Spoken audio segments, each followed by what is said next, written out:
Buff Nation, what up? BWB, that means my bandwagon buffs. What up, guys? Welcome to TLP Sports Club. That is the YouTube channel. But you are watching on this YouTube channel, you're watching TLP Live Monday Night Football.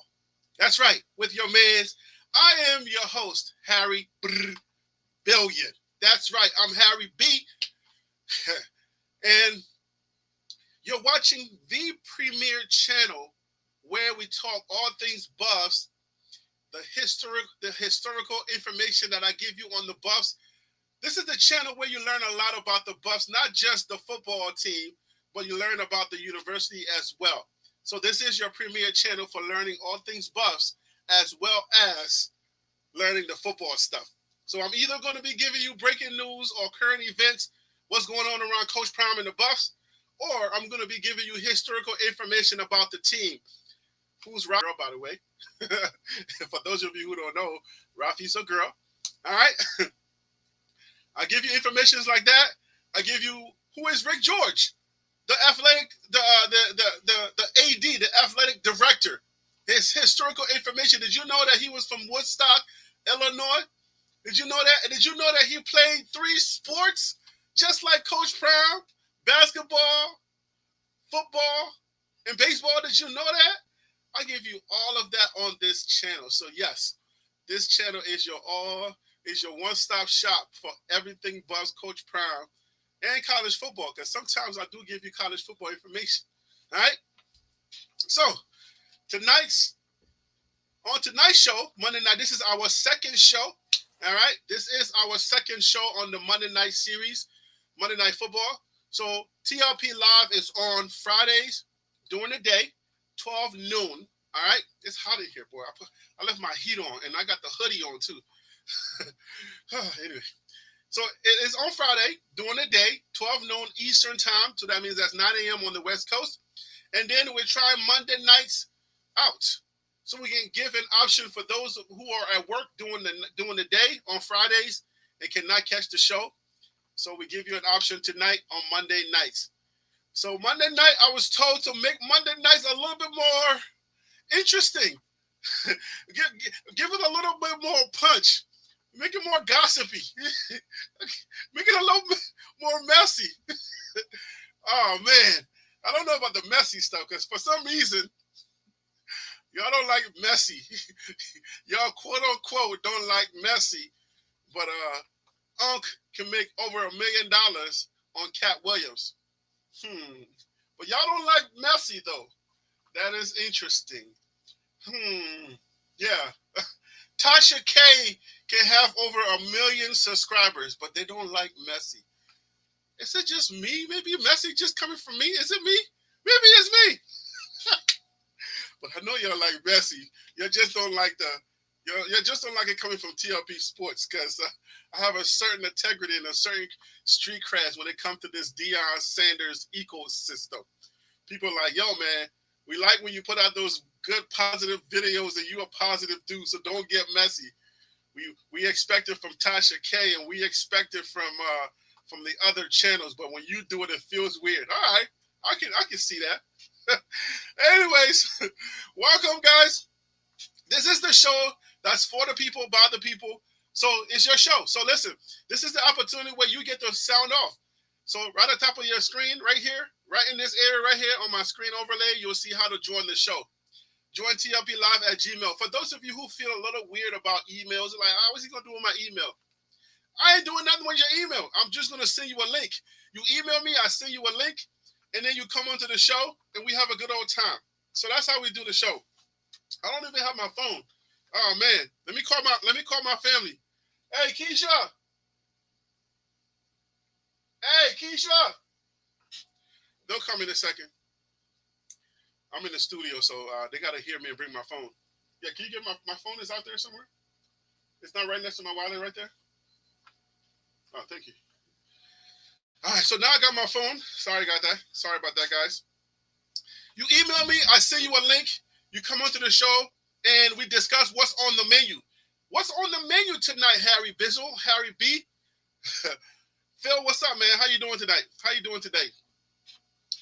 Some people are just either finishing dinner, still preparing dinner. Especially, I told you, Africans, they're probably still preparing dinner because goat meat is hard to cook.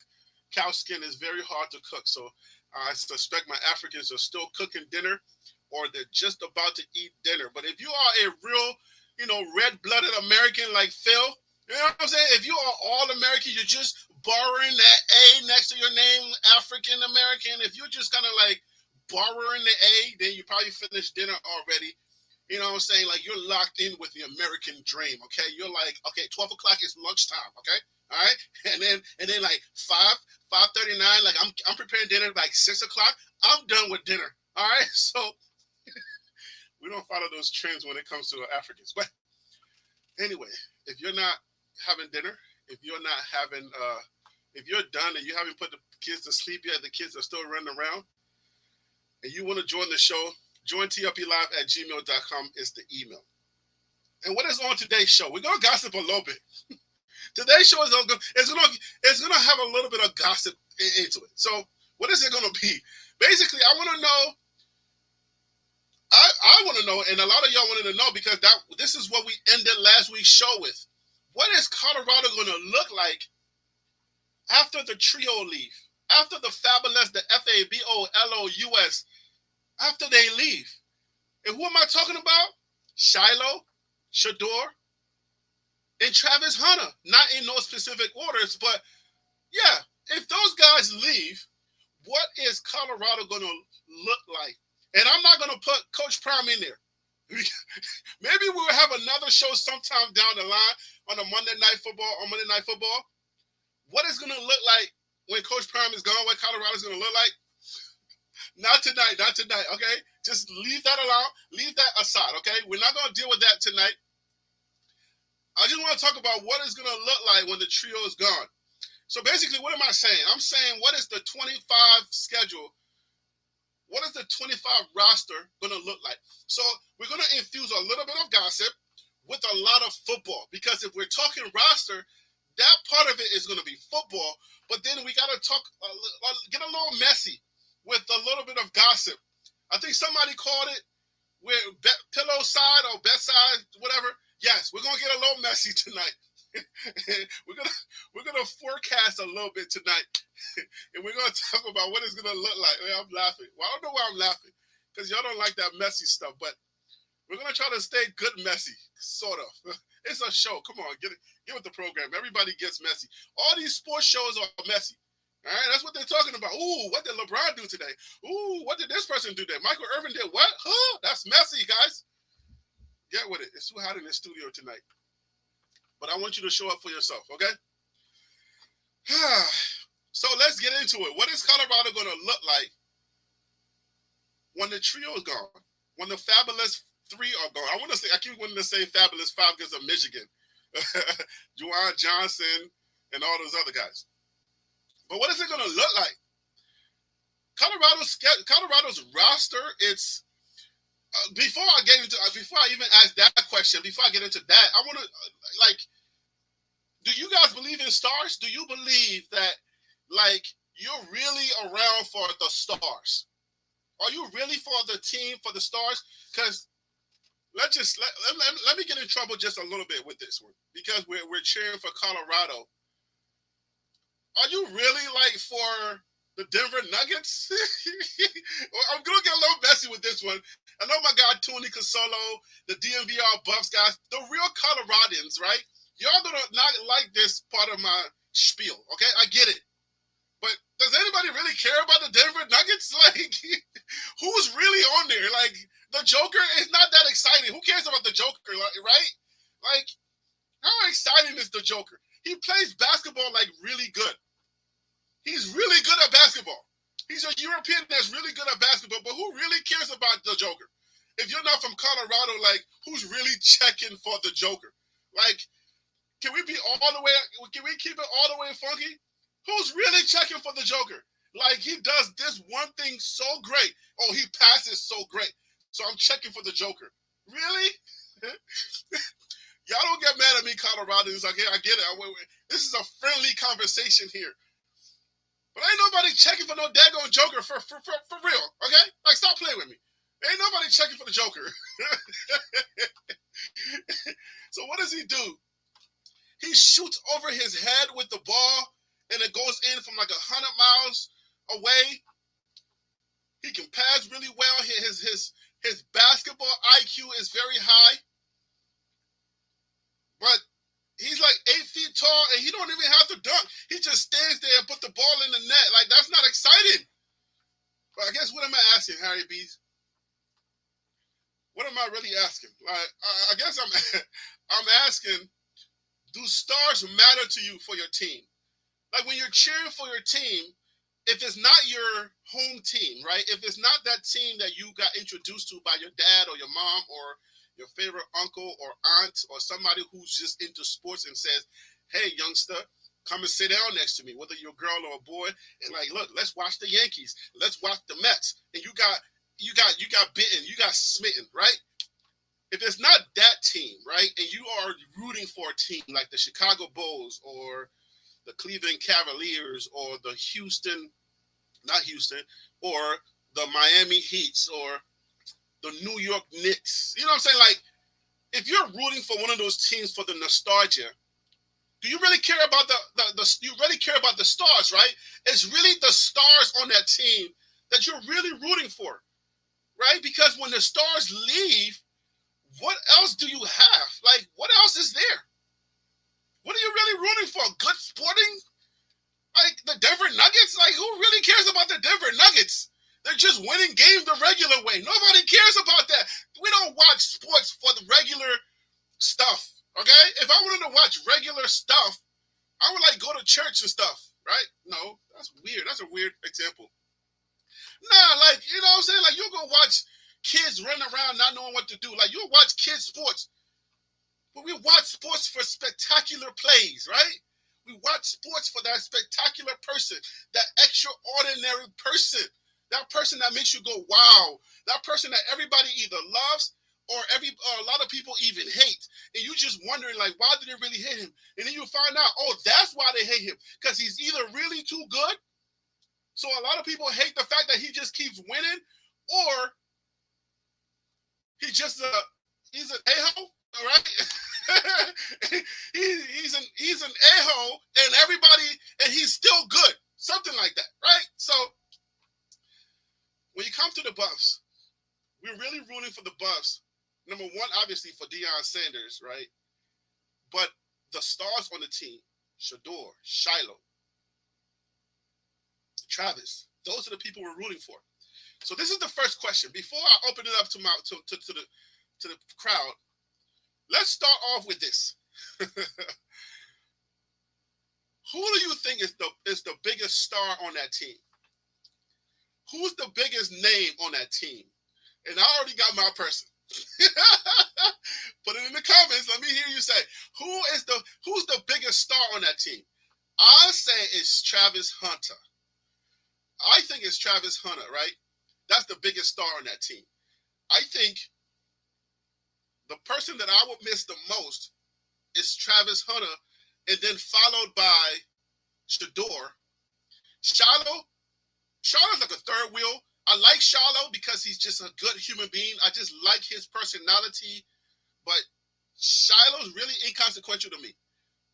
We're talking about stars. Please, time out, guys. I don't want y'all to get crazy on me, okay? We're talking about star power.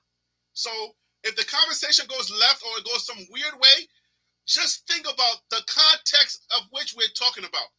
I am not saying Shiloh's inconsequential as a human being. Please, don't get me wrong. I'm saying when it comes to star power, Shiloh's not even in the conversation.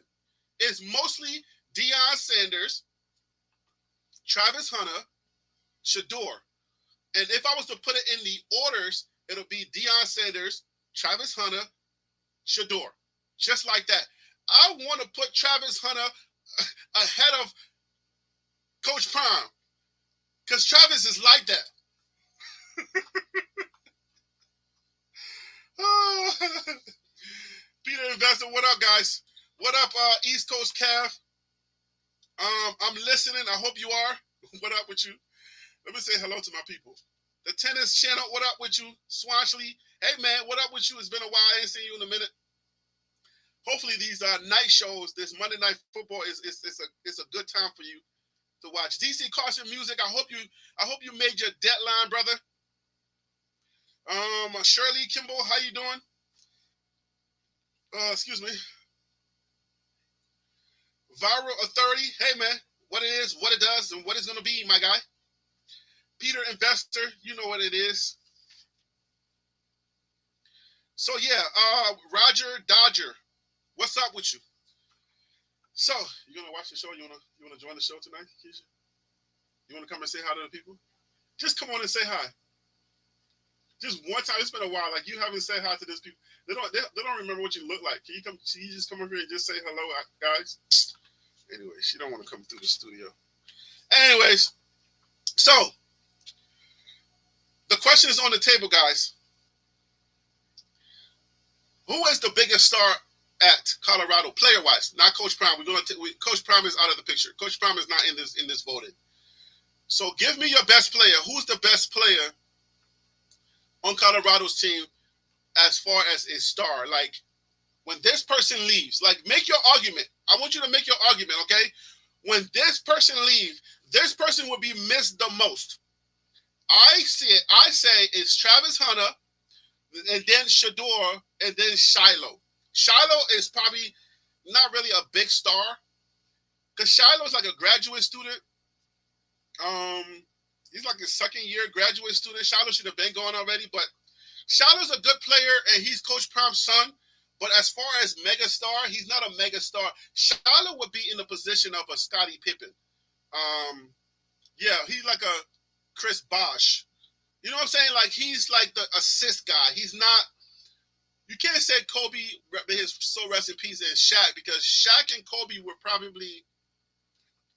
Shaq and Kobe are not like Jordan and Pippen, right? Because Jordan, I feel like Shaq was just as big of a star as Kobe was, sort of, right? Yeah, so it's a little. The dynamic is different. But yeah, Shiloh is like that, person in the shadows, pun intended. So,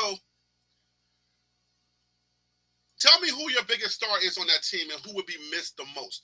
If Shedeur was to let's just say stay and Travis went to the NFL, would you feel the most like you miss him the most? You see what I'm saying? Would you miss Travis the most? I feel like I would miss Travis the most. All right. Obviously, they're all three going to be going at the same time. They're all going into the 2024 draft, and by 2025, they're not going to be there no more. So the roster is going to look different. We'll get into that second part later. But right now, let's just gossip just a little bit, okay? It's not about football right now. It's mostly about gossip. And rightfully so. It's not messy. It's not going to get too messy. Y'all don't like that messy stuff. So I'm going to stay a little bit away from that. You said my audio sounds off. Adjust your whatever you're using to watch. Unless somebody else can say it sounds off, then I have to do some adjustments. Y'all let me know if my audio is off. Anybody else? I'm listening. Says my audio sounds off. So if anybody else can confirm that, or because I know you watching it on different things, it could be different. All right. So y'all let me know.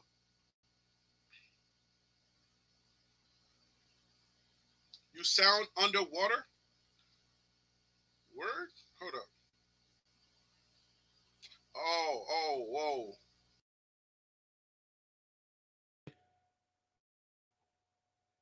Microphone check. It's been like that the whole time. Thank you so much for saying something. Okay, so I'm so sorry. I checked my settings, and then I guess when I got off the settings, the audio changed, and I wasn't using this microphone right here. It was using my headset. This whole time it was doing that. Oh man, I hate technology when it does that. It just chose. I checked it. It says it was on the right audio, but then, anyways, I'm glad it's better now. So all right, now we're back on the professional microphone. Oh, that's weird. So glad you said something. Thank you. I'm listening. You were listening. You. Oh. Yo, that's the first comment you put in the chat. Oh, you know what? I wasn't paying attention. Mm. Oh, you said it sounds like the audio is coming from the computer, not the actual mic. Oh gosh. All right, my bad, guys. Well, we're back on here. Okay. All right, I checked it, but you know. So, anyways, glad we're back. Glad we got the better audio back again. That's weird. I saw it, I got off of it, and then it changed. Like it just jumped to another microphone. But anyways, so now that you are hearing me clearly, now that you guys are hearing me, the biggest star that you think is going to be missed the most, I don't see your answers. I want to see your answers. But anyways, let me go ahead and see. Let me check the email, see if anybody wants to come on here and like we can chop it up. You know.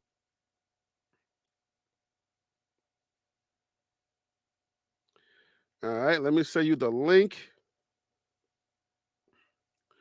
Y'all give me a second. I just sent myself the link.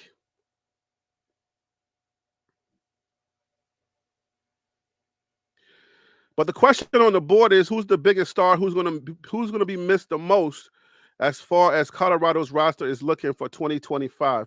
Tonight we're talking mostly about Colorado's roster 2025 and who's gonna be missed the most. So, but for the football talk, if y'all don't want to get into the gossipy stuff, for the football talk, what is the roster gonna look like? Coach Prime says he's not going anywhere, so he's gonna be coaching with his boys. His boys are gonna be somewhere else, and he's gonna be coaching. That's gonna feel weird. It's gonna look and feel weird, right? So, at the end of the day, what is it gonna look like when Coach Prime is finally coaching somebody else? How is football gonna be ran? How's football gonna look like? Now, during the season, you guys heard me saying I can't wait till Shedeur leaves, because this is one thing that I'll be thinking about. I'm like, are we passing so much because we just like Shedor's arms like that, or is this gonna be like this is the actual? This is how the team is. This is the culture of the team. This is how the team. This is the makeup of the team. If it's that, then I'm cool with it. Then that means that Then that means that the quarterbacks that we get, those quarterbacks they gotta have an arm, just like Shedeur. So I'm looking forward to having quarterbacks that have an arm just like Shedeur, but also quarterbacks that can actually run the ball. So what does it look like at the end of the day?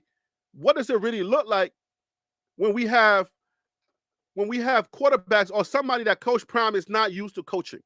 What is that going to look like? How is it going to feel? The 2025 roster is going to look and feel a lot different. How would you feel as a Colorado fan at that time?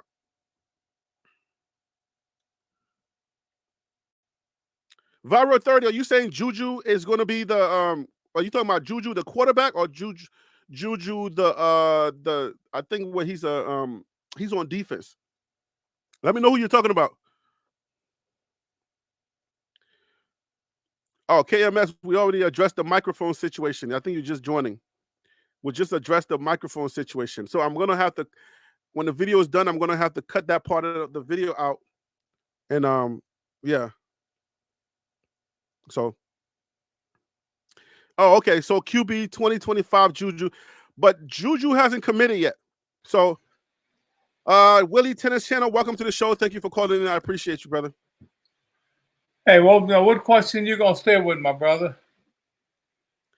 What do you mean? What question I'm gonna stay with? We're talking about it all. We don't talk about one thing. Oh, because I got an answer and a question to your question. But what are they gonna look like? What they gonna look like? Question, the first question is who is the biggest star on the team, player wise, not Coach Prime, but who's the biggest star on the team, and they're going to be the most missed. And then we're jumping into the show. We're jumping into the deeper part of the show, the football aspect of it, which is what's the roster going to look like. Okay, I got Travis Hunter, and here's why. Can I give a little rebuttal to that? Travis Hunter is a really good player this year. Very You want to good. rebuttal yourself or you're rebutting me? I'm What do you mean? I'm a rebuttal myself. Here's what I'm saying. Okay. If he decides to go, I think Travis is not quite mature enough. Now, here's why I say that. As a football player, as a playing both sides, very good, very good. I'm talking about individually wise. When he goes, let me tell you, when he gets to the NFL, he's going to be playing with grown men. Here's why I said that. You remember Reggie Bush? All that speed that Reggie Bush had. Somebody told Reggie, he said, yeah, but they got NFL players that are just as fast. Reggie found out when New Orleans played Philadelphia, he was coming around that end, and that guy tagged him. It was like what I want to say, not an end around. Yeah, probably an end around. He got tagged. Reggie ain't been the same since. So I think Travis needs to develop a little bit more maturity wise, because he's still a young When you kid. say maturity wise, what aspect of the game are you talking about maturity wise, as a person or as a player? His game is good. His game is solid. But you got to remember, you're playing in the NFL. There's a reason why they call it the NFL. Those guys are playing for their livelihood. They playing for money, and they don't play. He's gonna get tagged. He comes around that corner or whatever, wherever he comes around, he get hit. He's gonna feel it. So, you mean he gotta put more meat on? Is that maturity? Is that what you're talking about? Putting on a little bit more meat won't help, but won't hurt him. And the other thing is, Harry, is he's what, 22, 21, 22? He's still young. How many 22-year-olds you know that are mature in life? Put it to you that way. Yeah, it makes a little bit of sense, guys. Okay, so physical maturity. Okay, all right. So hold that thought, and we're gonna bring on DC Carson Music. He missed the last show because he had a deadline, but he's back again. Welcome to the show, brother. I appreciate you. What's going on, everybody? How y'all doing? Hello, up, sir. Man? How you doing? Well, did you make your deadline? Is everything good over there on your side? I did. You know how it is when it comes to Harry. Like when you put all your stuff together, it's the push, it's the marketing, it's the getting. You can get eyeballs, but you want to turn eyeballs into interest into getting their ear, and then ear into getting the moolah, the cash, all that good stuff, and to make the connection. Okay. So man. People don't realize is that when it comes to like creative spaces, that's the easy part, making it. It's pushing it. Yeah. That's the hard part. Woo! Jesus. must be the money. Yes, it must be the money. My goodness, man. That's my executive producer, aka my wife. That's our every day and every weekend conversation. The easy part is me coming on here and running my mouth. The hard part is the marketing part, where you got to turn this into a business as opposed to you just doing this thing, right? So yeah, right. I get that. That's the hard part, man. That part, I just keep telling her, I'm like, man, listen, this is what I do. This is what I do. I can edit, I can make it look nice and great, but when it comes to that other side of it, it's like, I don't want to make no cold calls. dude. When I got out of the military the first time I went to Nashville, I went in and sat down, and they were talking about the production company I was working for doing remixes, and I watched the way that they navigated, and they listened to that song maybe 30 seconds, and then it was like, how can you make money and how can we market it? And from that point on, when I eventually the company I was with went broke, I went back and got my first degree. I got it in marketing because I knew, hey, all this other stuff is great, but if you don't know your marketing and all that good stuff, you're gonna be struggling. You'll be sitting on all your songs and on your computer, and you'll be like, yeah, it sounds great, but now what? So let's get your opinion, your first let's get you on the board with who is the biggest star when it comes to those three. When it comes to Shedeur, Shiloh, and Travis Hunter? Who's the biggest star? Who will be missed the most? All right, Harry. So I'm gonna tell you, I'm gonna sound like a hater tonight, but you know what? And That's you content can for choose you. somebody So outside it of the group. is. You can I'm gonna choose say, somebody outside of the group. yeah. I'm gonna say, of course, it's Shador. But when we get into that other part of what it's gonna look like when the three amigos are gone, that's probably where I'm gonna get the most hate. But I don't care. Bring it. Shador, Okay, so because Shador has the okay. biggest NIL. Shador is the most well-known person. He has a bigger brand simply because because of who he is. But that last name, Sanders. So it's regardless of not saying that Travis may be a better player or whatever it is, just because Shador's last name is Sanders, that puts him on top to me. Okay, because of the last name. Okay. Yes, that puts him over. Then wouldn't that make the argument for Shiloh as well? Then no. Here's why. It's because with Shador, you got he's QB, which is a position that's always kind of looked at, as well as Sanders. Mm-hmm. That's why. I mean, you constantly see him doing things. You constantly see him out there. Shiloh does not necessarily have that type of visibility. I don't even think he has an NIL. That's what does he have an NIL for? What some Kit Kats? I don't know. All I know is Shador be on Google commercials and stuff like that. And I think Shiloh is 20-piece McNugget. Just being honest. Yeah, hey, but Travis NIL has gone up a little bit, man. But he's like at 2-point-something million. His NIL is going up. Yeah. What about forget about last name and forget about NIL, right? What about just the fan likability? What about from a fan perspective, when who sucks up the energy in the room, like who can just take all the energy in the room and just be like, yo, I command attention when I enter this room, from the kids' perspective as well as from like the grown-ups' perspective? Travis. I think it's Travis. Well, hey, check this out. Tennis. Yes, sir. When you see Harry used to do with his introduction, who was he talking to with bandwagon buffs? But that says it all to me. I didn't have an opportunity to get Travis. I think Travis was right next to me, and then he walked away right before I could get him on. So I think that's that's kind of what it came down to, because I wanted Travis as well. You know what I'm saying? So I think I don't know. I feel like it's Travis, but I feel like from like the money perspective, it's Shador because of the name recognition.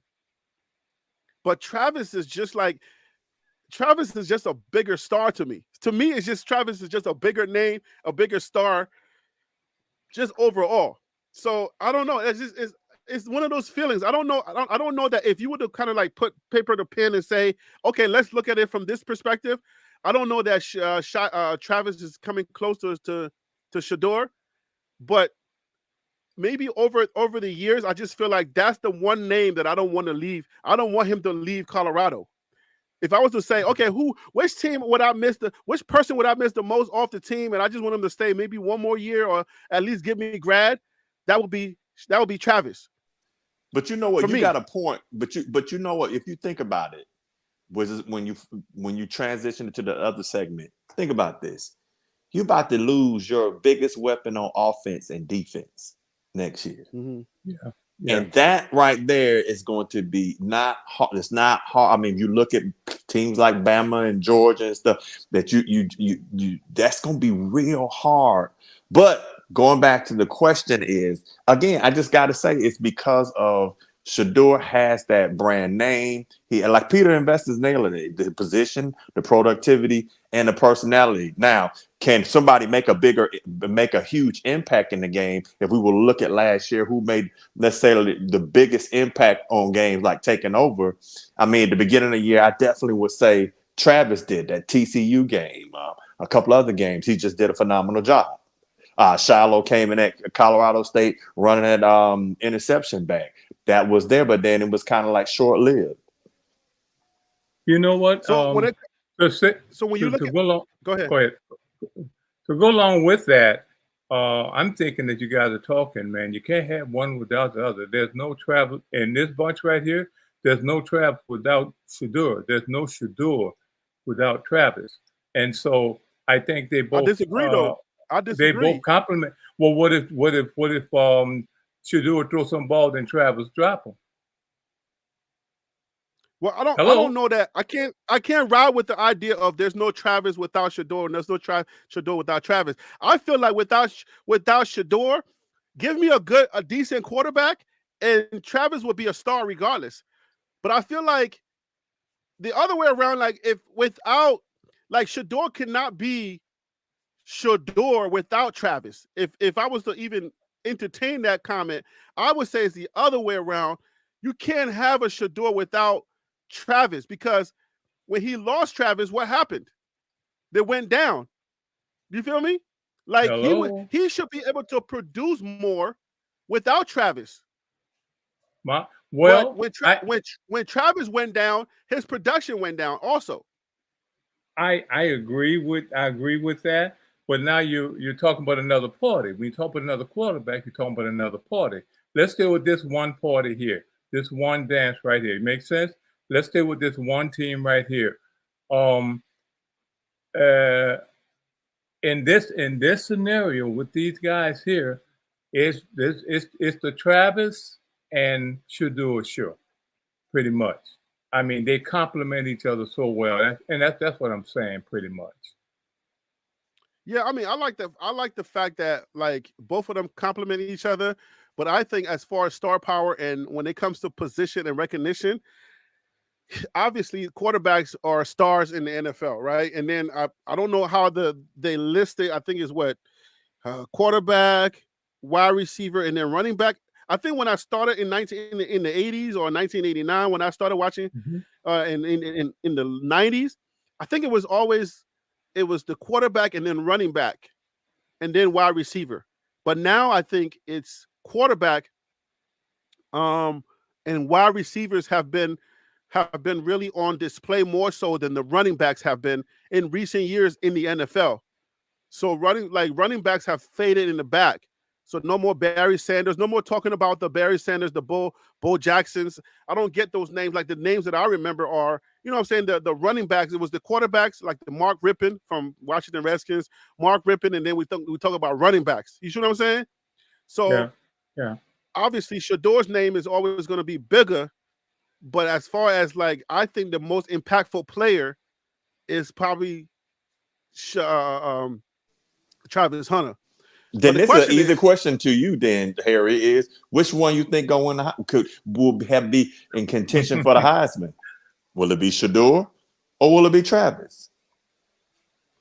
So the thing about the Heisman is, go ahead. The thing about the Heisman is that I don't know what the record is for wide receivers because I don't know, DBs don't get Heismans, so I don't know how impactful the wide receiver has to be in order for him to win the Heisman. But I know it's easier for the quarterbacks because the quarterbacks is the leader of the team, and most, you know what I'm saying, quarterbacks will get it way before any other position. So it's like, okay, what are the criteria? How do we measure Travis Hunter, and how do we, because Shador's easy to measure because he's a quarterback, but how do we measure Travis Hunter, his impact on defense and offense? Or what's the measurement for him? I think it would be his durability. Between the fact that he's the only one probably in the country that's playing both sides of the ball, offense and defense, that will in itself get him. I don't think he's the only one in the country, though. The only one I know of. Only one that I know of. I don't know. They probably are. You're right. They probably are, but I don't know. I'm sure there's others, but not as highly profiled as Travis Hunter is, because he's good. He's good on both levels. He's good at either position, but is he going to get the NFL reps? Is the NFL going to be as forgiving as Coach Prime is and say, okay, we'll play you on both sides of the ball? But I don't know that any team is going to make that investment and be like, hey, yeah, let's go ahead and give him the keys. I doubt it. because the wear and tear on the NFL body is much more rigorous, because now you're getting the top of the top from every team in the you know what I'm saying? You're getting the best. You're not just playing the Big 12. You're playing heavy conference. You're getting the best of the best of every team from college. So now, go ahead. So then let me ask you this then, Harry. If that's the case, and we know that eventually he's going to the NFL, he's going to have to pick a side. And then there's debate upon he's better as a that he has the speed in college to cover, but may not necessarily go up, like imagine something like somebody was saying Debo or some of the other guys that are out there, going to be real difficult for Travis to kind of go up and kind of manhandle. Would you say in this year, it's probably in his best interest to pick a side and maybe, do defense and then come in every once in a while and maybe run a play on offense? But definitely, because I'm going to tell you, I think that's in his best interest, that he's got to make a business decision and he has got to go, I'm going to stick on this side. I might come in and maybe do 10, no more than 12 plays, stay over here because of you're taking licks. Because think about it. Even if he don't catch the ball, you get him popped on that other side. So he's got to protect I think he's got to protect himself. Yeah. Well, I mean, I see what you're saying, but I don't think that's in the cards, though. I don't know that that's in his cards. He's just a football. He loves to play the game of football. And according to Coach Prime, the way that they operate, I don't know that that's in the cards for him to be like, I mean, that's one part of the answer. How do I feel? I think he should choose a side, because the NFL evaluates you based on the other players that they're hiring, or the other players that they're going to be recruiting in the NFL. So how that's the same thing I was thinking about when I talked about the black bully. What's the Nigerian guy name? I keep forgetting his name, but Nwozo or whatever his name is, right? So he's 5'11", and he's playing on that defensive line, and I'm like, he's right on center, 5'11". So it's like when they start thinking about how productive he's going to be in the NFL, they got to consider his height. What is he, 6'2", right? Travis is? Travis is what, 6'1"? I think 6'1", either 6 even. 6'1", right. So they're going to start thinking about 6'1" for as far as a corner is concerned. And they're going to have to say, okay, what is the average height for a corner and how effective can it be? They're gonna weigh everything. At the end of the day, they're gonna have to weigh everything and say, okay, where is Travis Hunter gonna be the best for us? And I would have to say is more than likely gonna be either. I think it's gonna be at corner, because I don't know how his speed is for a wide receiver, because if we look at the shortest, like the short wide receiver, what's the guy name that's for the Miami? Who's the guy for Miami? He's real short. What's his name? The wide receiver for Miami. I forget his name. So you can't, like, he's like 5, maybe 5'8", 5'9". I don't even know how tall he is. But anyways, the wide receiver, very popular wide receiver for Miami. If anybody's listening, please go ahead and put that in the comments. But or in the chat. Talking about as far as his height is concerned, I don't know that his height is a problem for today's NFL. So he has the height for today's NFL, just because I would say he has the height for today's Hill. You saying Hill? I don't know if it's Hill. Yeah. That's the wide receiver number 10, Hill. The one, he's for Miami. What's the first? Well, yeah, what's his first name? Something Hill, right? Tyree Hill. Anyways, Tyree Hill. Yeah. Okay. All right. So the height is no problem, because if he has, but the thing about him is he makes up for what he lacks in height and speed. And I think that's why he's so good. So he has good route running. He's more like Mathis on the Colorado's roster. He's a really good route runner, and he can burn you off. Tyreek Hill, that's his name. So he can, thank you, Peter. He can burn you. You know what I'm saying? He gets separation. He uses his speed to get separation, and he's a really good route runner. So that's separation. But do we look at Travis Hunter the same way? Is Travis Hunter that fast, or he's a good route runner? I think he's a good route runner, and thank And God for his height. that makes up for speed right there. Because if you're able to Right. run past that DB, I mean, and you get that one step on him, that's all you need.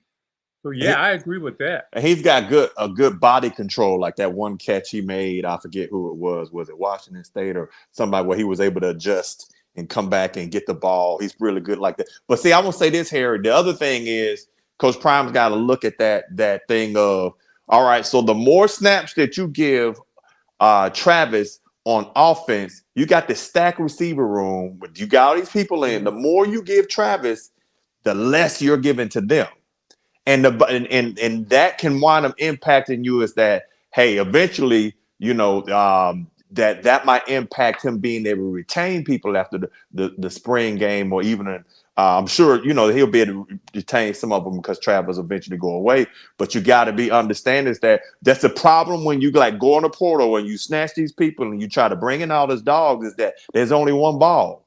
So if they're not going to get that ball in their time to shine, they're probably going to go somewhere else. I definitely would tell my kid is that, hey, listen, if you don't think that you're going to get the reps that you need, then this ain't the place for you. Is nothing against Coach Prime. It's that I'm saying this is that we look at this as a fan, but you and I, understand business here. Is that they have to make business decisions. That's why I would say to Travis is that you can't put yourself in that position where you can wind up getting, cream coming across the middle. Pause. You wind up getting knocked down, knocked out coming across that middle like that because they're going to be gunning for you. So those are things they got to balance, and Coach Prime's got to balance that team. But Travis has got to balance his career because, you can only get so many. It's just like a tire. After so long, you can't get the tread back. It is what it is. But DC, Well, how many times? The pushback on that one would be, well, he's just another player, right? So if you like that, then win the job. You know what I'm saying? Like, I don't think it's against Travis Hunter. I think it's against your ability to play. So if you like that, then all you got to do is just show up in practice. Unless, are we saying Coach Prime plays favoritism? So if that's the case, if you show up in practice according to the coaching staff, depending on how you practice, that's where you're going to get your playing time from. Then that's what we got to look at. We don't know what other elements there are, right? All we keep hearing is, if you play good in practice, then we will put you on there. So we got Will Shepherd. Go ahead. And here's what we know for a fact, Harry. This is what we know for a fact, that right now, Travis Hunter is the better athlete on that team. Because he's there out a lot, and he somebody was saying in the chat, when he's out there, he performs. He's the better athlete. I'm not saying he's the best player out there, but he's the better athlete. Who's the best player then? If he's not, I think he is the best player. Well, ain't nobody better than Travis on that team. Well, on both sides of the ball. I'm not gonna quite say better player. I'm gonna say he's the better athlete because he's able to play two positions. Okay. Well, I'm asking, who do you think the best? If it's not Travis, then who is? Who do you think is? Oh, you're gonna have to ask the panel that one. Well, I'm gonna back away from that. I can stand it. I can say Travis is the best player on that team. I don't know that anybody's better than Travis on both sides of the ball, defense and offense. Ain't nobody better than Travis Hunter. See what the chat says. I agree. Right, I think he's the most impactful. But the thing I'm saying is that think about this. When we go back and hear Coach Prime talking about, we say Coach Prime wouldn't tackle. And Coach Prime, I think he said that's a business decision. Of course, you ain't trying to sit there and just get knocked out. People think about Ronnie Lott, man, had to lose a finger and all kind of stuff. It's a lot coming up and trying to hit some of these big backs. I listen to like Rod Woodson and folks talk about trying to tackle Christian Okoye, the Nigerian Express, and he will be knocking people out. So my thing is with him is that I get it. Travis can come in, and I think Travis is a more impactful player than Shedeur. Though Shedeur is no slouch. But what I'm saying is he's going to a situation where he has got to make business. It's great. The fans love it. Good, all that kind of stuff. You can come into the game, stuff like that. But I'm going to tell you right now, if you sitting here and watching, let's keep it real. If you watching Travis play 80, 90 snaps a game, that means more than likely you're not blowing people out. And if you're not blowing people out, that means your team ain't what it's supposed to be, or what we're trying to say they're going to be. That it should be to a point where he's not, by third quarter on some of these teams that we're saying they're going to be all that good. So I heard somebody on something saying they should be beating people, Colorado State by 3, 4, 5 touchdowns. Same with Nebraska. So that's what I'm saying is that if this team, if we're going to say they're going to be that awesome, then more than likely on some of them games, at least 3 of them, he should be sitting on the bench, chilling while the backups are in. Because that's the thing I would say as far as me watching Coach Prime's evolution. What I think, I will say this beyond a shadow of a doubt, I think he keeps people in the game way too long. I think he keeps those premier players in way too long. Once the game is over, like in Oregon, stuff like that, you need to take them out. I saw where yeah. So then let's ask this question then. Let's dig a little bit deeper. Is he better at wide receiver or is he better at cornerback? And go I ahead, would say Willie, wide receiver. Let Willie take this one first. I'm going to say I think he's a good wide receiver, but he's a better defensive player because he's so smart. He gets inside the other player's head. Now I've seen a couple of games where it seemed like he missed a step or two here, but you got to remember the guy he's not just out there playing. He's out there playing and thinking, and sometimes he outthinks himself. I've seen him do that a couple of times. He went one way and he should have gone the other way. So he's not just out there. And it takes somebody to really, really be a thinker when you're out on that field and thinking at a high speed. You're moving fast and you're thinking. So I think he's a good receiver, but I think he's a much better defensive player than he is, because he's gonna fool a lot of quarterbacks in this league win. He's gonna set them up. He knows how to set them up. That's what I've seen so far from Travis. So KMS, I want to know. KMS said there's better players on both sides. Travis is just allowed to do both. I'm interested in knowing on Colorado who is a better player on both sides of that ball than Travis Hunter. Is there any player that we know about that even comes close to dominating on their side of the ball? We haven't seen him yet. We've seen Travis Hunter, so we know Travis, that Travis Travis is a beast at wide receiver, and he's also a beast on defense. When Travis is in the game on defense, I feel better. When he's on offense, on any down, I feel better. Like, and for the most part, I want him in a game on third downs. You do not put Travis in the game on third downs.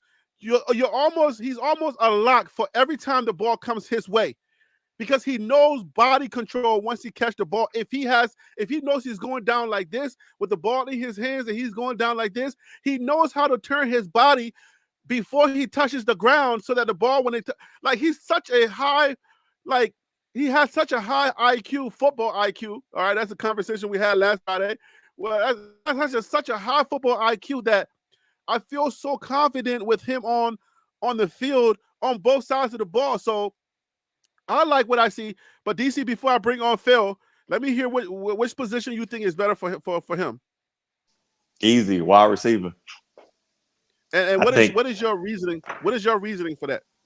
I think that I've seen times where, like, Travis, to me, it seems like if he's able to read that play, like if it's something where like the field is shortened, he's got enough speed where he can come back in. Like let's say, for example, you're doing a post, or let's say you're doing something like that. He's able to recover when that receiver cuts and wind up, and he understands the play, how they set up, and he studies. He's good. Short field, and you're trying to throw a pass, Travis is awesome. But I think that his ability, his speed, his ability to be able to anticipate, his understanding of the game, I think that makes him a better receiver. And I think it definitely makes him a third down, like you just said, a possession receiver. I don't think he's going to be one of those things like, Randy Moss type of things. But I do think as far as a possession receiver, he's got the skill, and I think he could probably have a lot more longevity in that than he will as a DB. But again, that's just my view.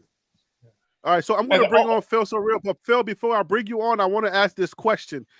Is his game on either side of the ball, is it being limited because he has to study twice? Because he has the idea, because he has the playbook for the offense, which has a lot of plays on it that he has to remember. So, but on the flip side, the defense doesn't really have that many plays to remember. So does he just spend more time studying the offensive schemes, and does that mess up his opportunities on the opposite side of the ball? So Phil Surreal, welcome to the show, brother. I appreciate you calling in. Thank you. Hey, appreciate it, man. I gotta get out here, get in, get out real quick, but I just want to come and speak real quick, see how everybody doing, man. All right. Good to see you, bro. So did you hear the question? Yeah. So I think anytime you're playing both sides of the ball, you're never really gonna be able. You're never 100% when you're playing football to begin with. You're kind of 50-50. So yeah, so when you're playing both sides of the ball, you're not gonna be 100% as far as health wise.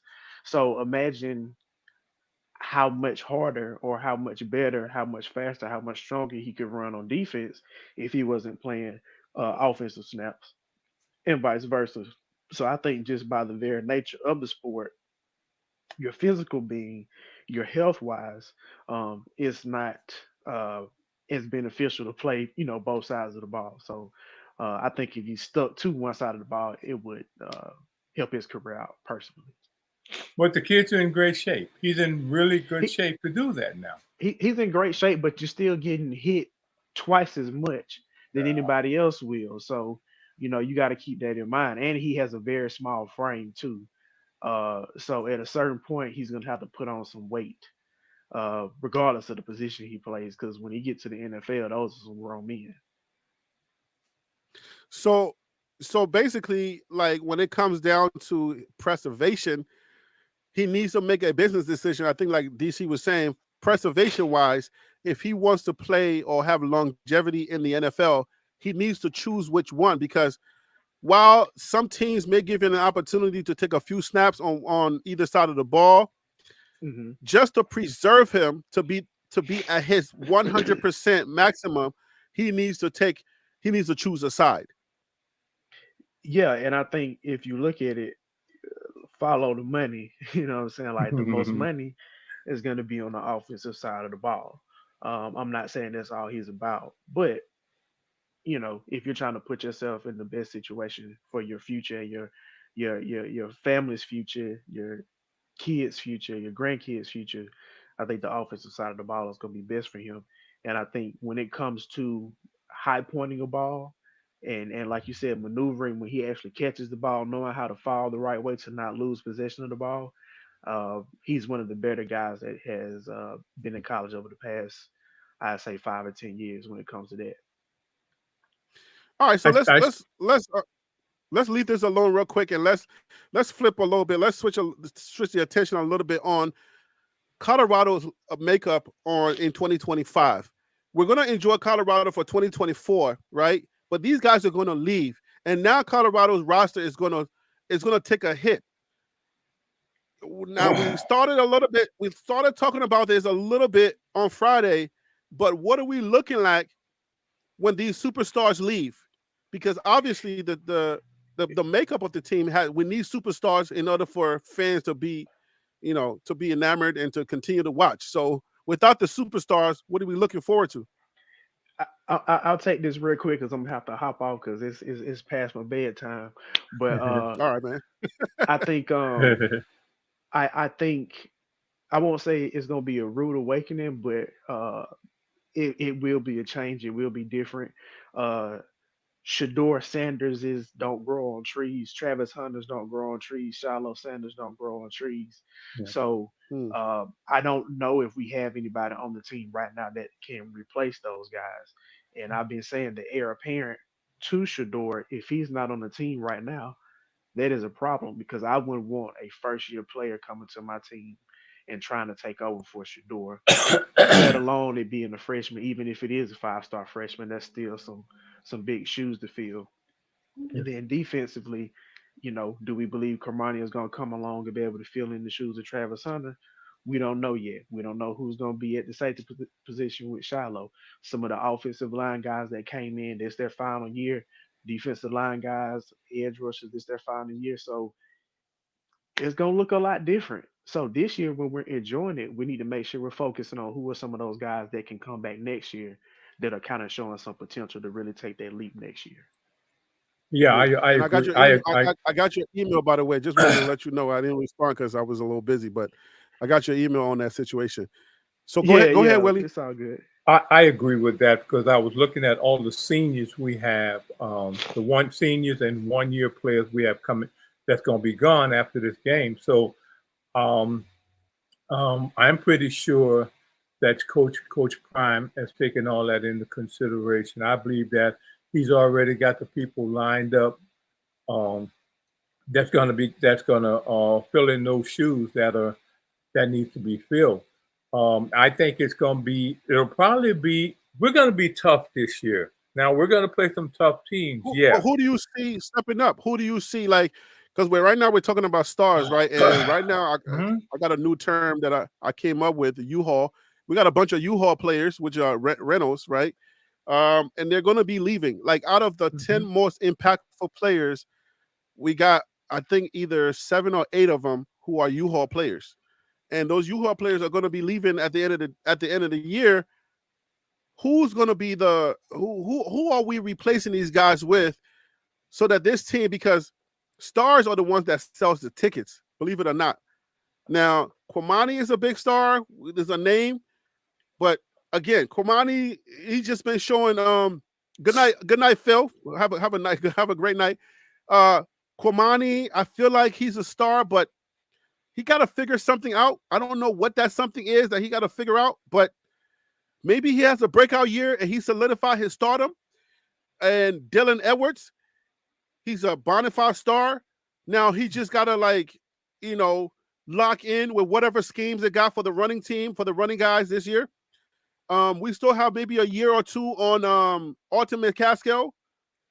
Is he? I don't know that he's a big enough star as personality-wise or whatever. So out of any of these guys, out of any of the names that I'm calling or any of the names that I haven't even called, Jordan Seaton, who do we know that is going to be, who's going to be the face of Colorado football and to be able to sell tickets? And before you answer, guys, if you are watching, please do me a favor and smash that like button so that we can get more people watching, so that we can get the video out, so that more people can know that we are on Monday Night Football, guys. So go ahead. Let me get DC to get started on this one, and then you can take it over, Tennis. What the thing is here, you don't really have that star power. Like, check it out. Everybody, we talk about like the Shador and coaches and people could come and they're gonna get this big NIL deal and stuff like that. And we see Jordan Seaton's gotten, a few others have gotten it, but outside of that, every time I ask people, okay, who outside of those like top 5 or top 6 actually have got really good visibility outside of Colorado fans, and that they have the NIL deal? And I don't see it. So that's the thing, is that we're saying things that we expecting, like, hey, Coach Prime, they know they're gonna come to, they will be seen. But guess what? Where most of the cameras are going to be, unless you have a phenomenal play, most of the cameras are always going to be on those star positions, quarterback, wide receiver, DB, that type of stuff.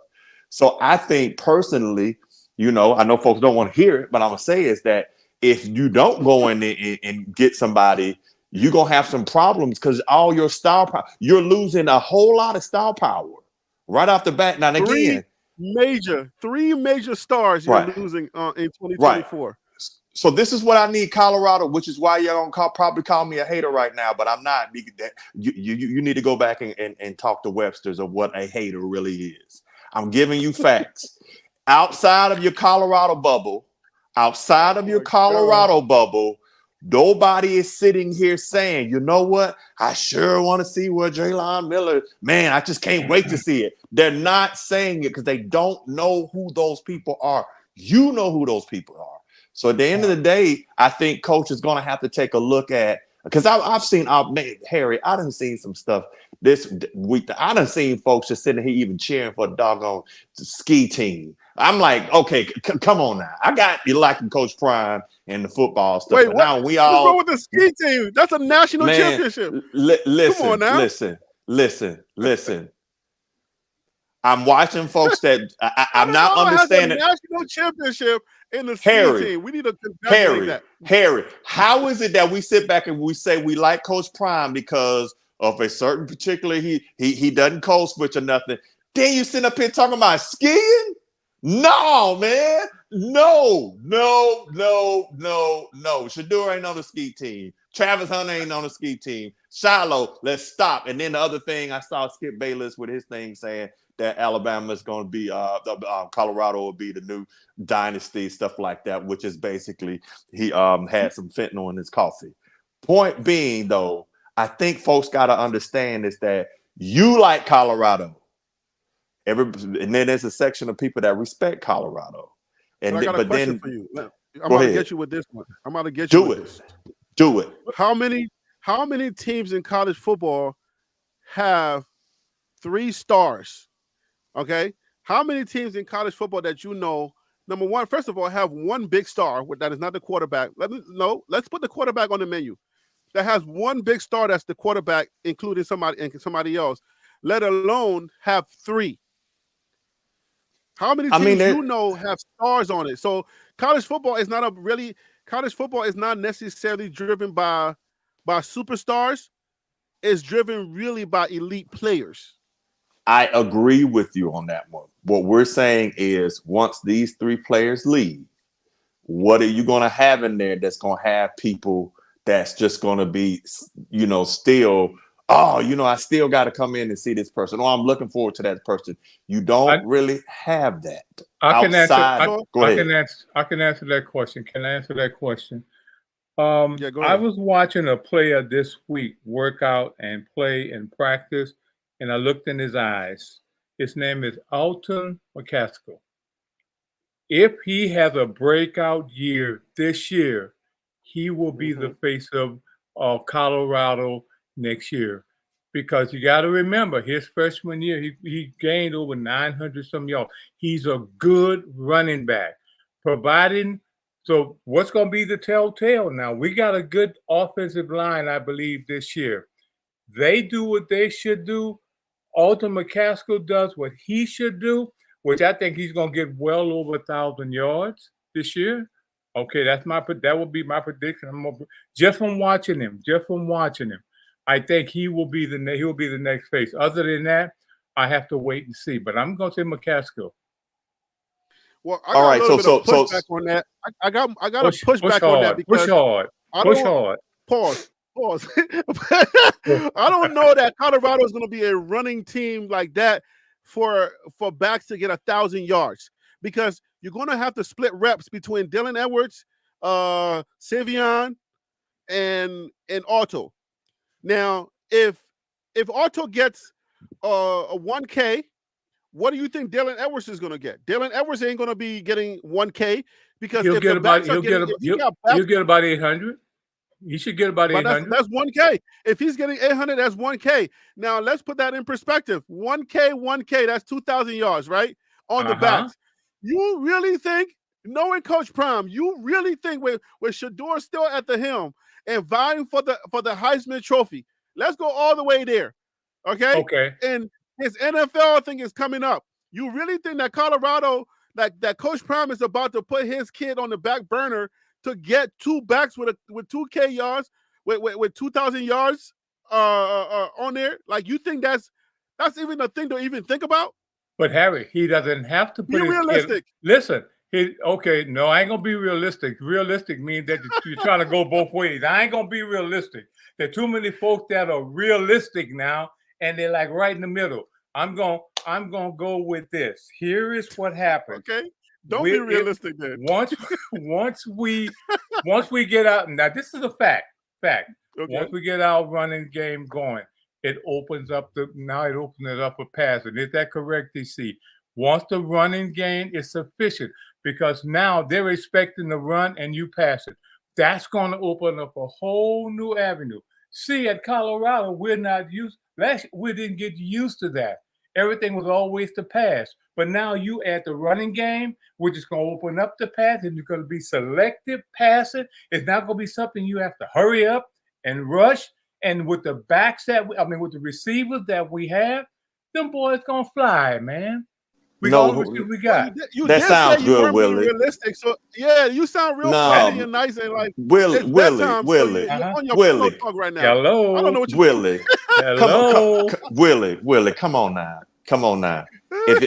First, let me, before I get to that, let me say that it's that, hey folks, especially you in the comments, you free to call in, but you can't sit back in the peanut gallery and then sit back and talk smack. You free to come on. You free to come get this smoke all you want to. Don't type it, come say it. It's all good. Said, come and get that smoke if yeah, come get it. Don't sit there and peck. Don't sit there and just be behind the corner and talking and typing and clicking and texting and all that kind of stuff. Don't be GP chat. What kind of trash, what kind of troll can I come in and type? Come get some. Other than that, where it is. And to answer a question, Jalen Milroe. I think he's one of the favorites to be in Heisman contention. So I know what I'm talking about. Y'all got to come on to a point. Just because I don't say something that's favorable or flattering, don't mean I don't hate Colorado. I'm just saying how it is. But let's get back to this. Willie. Yes, sir. Did you play tennis this week? No, I've been my guy J27. I've been recovering. I'm in recovery mode right now. No, I didn't. I watched tennis though. I think I'm not sure you might have took a good volley, sometime, because no, man, good and well, Colorado is not finna have no 2 1,000-yard back. That means they're running it, and that means all the wide receivers sitting over there is just basically sitting on but blocking. Mm-hmm. No, I don't see that. And your son trying to make him the number 1 pick and get the Heisman? No. Not this year. If anything, it was last year. No. I mean, I understand where you're coming from. You did preface it by saying you weren't going to be realistic. But listen, I'm glad you said that, because I feel you. I don't know what the heck you're talking about. DC, 2 backs with 2,000 yards? I feel you, my brother. The possibilities for CU this year are endless. They have the ability to do that. Notice what I said. I said, based on what our line does, we have a good enough running back. That boy's going to probably average at least 5 or 6 yards. That's not what we're talking about, Willie. We ain't talking about the great stuff that CU can do. We're trying to get you to take a position as a sports analyst. Let us know you're on the panel right now. Give us your position where you are at, what you think Colorado is going to be able to do with this opportunity that they got. You're talking to the choir here. You're telling us they got great people. Okay, what is your position? That is where do you stand? Position. Oh, where do I stand? You think they're gonna have 2 backs? You really to yourself, you're thinking Colorado's gonna have okay. So now let me lay this out for you, and then you can take it from here. In order for backs to get 1,000 yards, you do understand how many snaps that takes, correct? Sure. Okay. Now you're giving one back that many snaps, and then you're turning around and giving another back close to that many snaps because he's going to get 200 yards less. He's going to get 800, which is essentially 1,000 yards, right? With that many snaps, you think Colorado's DNA is up for that as far as what you know about Coach Prime and what he has talked about? And Shador with the NFL, the doors of the NFL are wide open, like they say in the church. The doors of the church are wide open, are open. You think, do you really, realistically, I know you don't want to be realistic, but be realistic. You think that's plausible to even think or fathom? Yes, sir, I do. And on I'm going what to tell grounds you, did you think that? and I'm going to tell you why. You know the difference, and DC is good with this too. You know what it means to be pessimistic, right?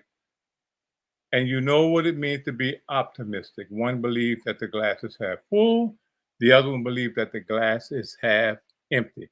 It depends on what side of the fence you're on. Here's why I believe that, because I understand football, and I've heard people say this. If you want to have a strong passing game, you gotta have a running team. Looking at what we have this year, we're going to have a very strong running team. So so what that's going to do, you're having a very strong running team. It's going to open up a lot more passes than what you think. And I'm saying we've got the horses to handle. All Shakir have to do is throw a little deep ball, a couple of deep balls, or throw throw a little slant or something like that, and Horn, like he did in the TC the TC game. He ran for 75 yards. Dylan, yeah. Edwards. That little swing pass, he ran for 75 yards. That's half the battle right there for as the passing goes. You get a couple of those in there, and we've got the backs to do it. Wouldn't you agree that we have the talent to do this? Look at the talent that we have. I don't think that we're not talking about having the talent right now. We're talking about will they do it? The question is not the talent. They're capable of doing that, but that's not the question. The question on the board is Colorado going to be in the running game mode? Are they going to switch up? And like Harold said, in Jackson State, if you watch Jackson State, how many backs had 1,000 yards at Jackson State? Because I didn't watch them. How many backs do y'all know? Savion did. Savion had I think he had like 1,003 or either 1,300 yards rushing. How many backs? Was there multiple backs with 1,000 yards? No, he was the only one. He came from 8th place. He was like eight on the depth chart. Came up from 8 to be the number 1 back. So I would say it's plausible to say that, yeah, I think a back could have 1,000 yards this year, but the for the most part, the majority of the runs are not going to be coming from I'm going to hand the ball off. You know what I'm saying? Or it could just be a little toss or something like that. So yeah, I think backs could have that, but I don't know that it's going to be multiple backs. I think Colorado will have one back with 1,000 yards, but I think based on Wester, based on Shepard, based on Jimmy Horn, what Coach Prime is trying to do this year is trying to light it up. That's my take on it. I think bringing those guys in, and I'm about to drop a video on the most impactful players of the 2024 transfer guys. I'm going to drop those videos and you'll get a little bit more insight on what I'm saying. But I think at the end of the day, what Coach Prime is trying to do right now is light it up. And let me add to that. Light it up. I don't see backs. I don't see multiple backs with 1,000 yards. That's just me personally. Let me tell you why I believe that Shedeur would win the Heisman Trophy. He's going to do pretty much what he's been doing, throwing for 3,000 yards each year. That's his MO, over 3,000 yards each year. Along with that, you're going to have a team that's winning. Because remember, no losing quarterback has ever won the Heisman Trophy. Not that I know of. Now I look back and check the records. If our team is winning, Shedeur has a good season. He's proven himself, throwing for 3,000 yards. I'm not even a quarterback, and I can't even dream about that. He'll stand a good chance of winning the Heisman Trophy, and he don't have to throw for 5,000 yards to win the trophy. But if you got a winning team, he's throwing the ball, throwing it well. We got a good, strong team, running team. Guys, here I'm thinking now. This is my thinking. He'll win the Heisman Trophy, and not only will he be successful, but CU's gonna be successful too. That's my case, and I'm sticking to it. Okay, so I won't argue with that because we're kind of talking hypothetical. We're talking about what we Yeah, believe. but I And feel like Tennis Channel's not talking. He's not taking the line of talking though. He's talking about the potential of CU. That's a different show. Tennis That Channel ain't is no on a different. whole new show. You're That on a is different this show right now. You're not even show. on this show. You're not on this show. You're talking about CU's potential and what they could do if they do this. That ain't this show right now. You're on a whole different show right now. I'm like, Harry, what are you doing? I thought you were my friend, Harry. but that's what we. I'm But your see friend, what but I'm gonna what call we're you out sa- when you when I know you when I know that you're skirting the questions.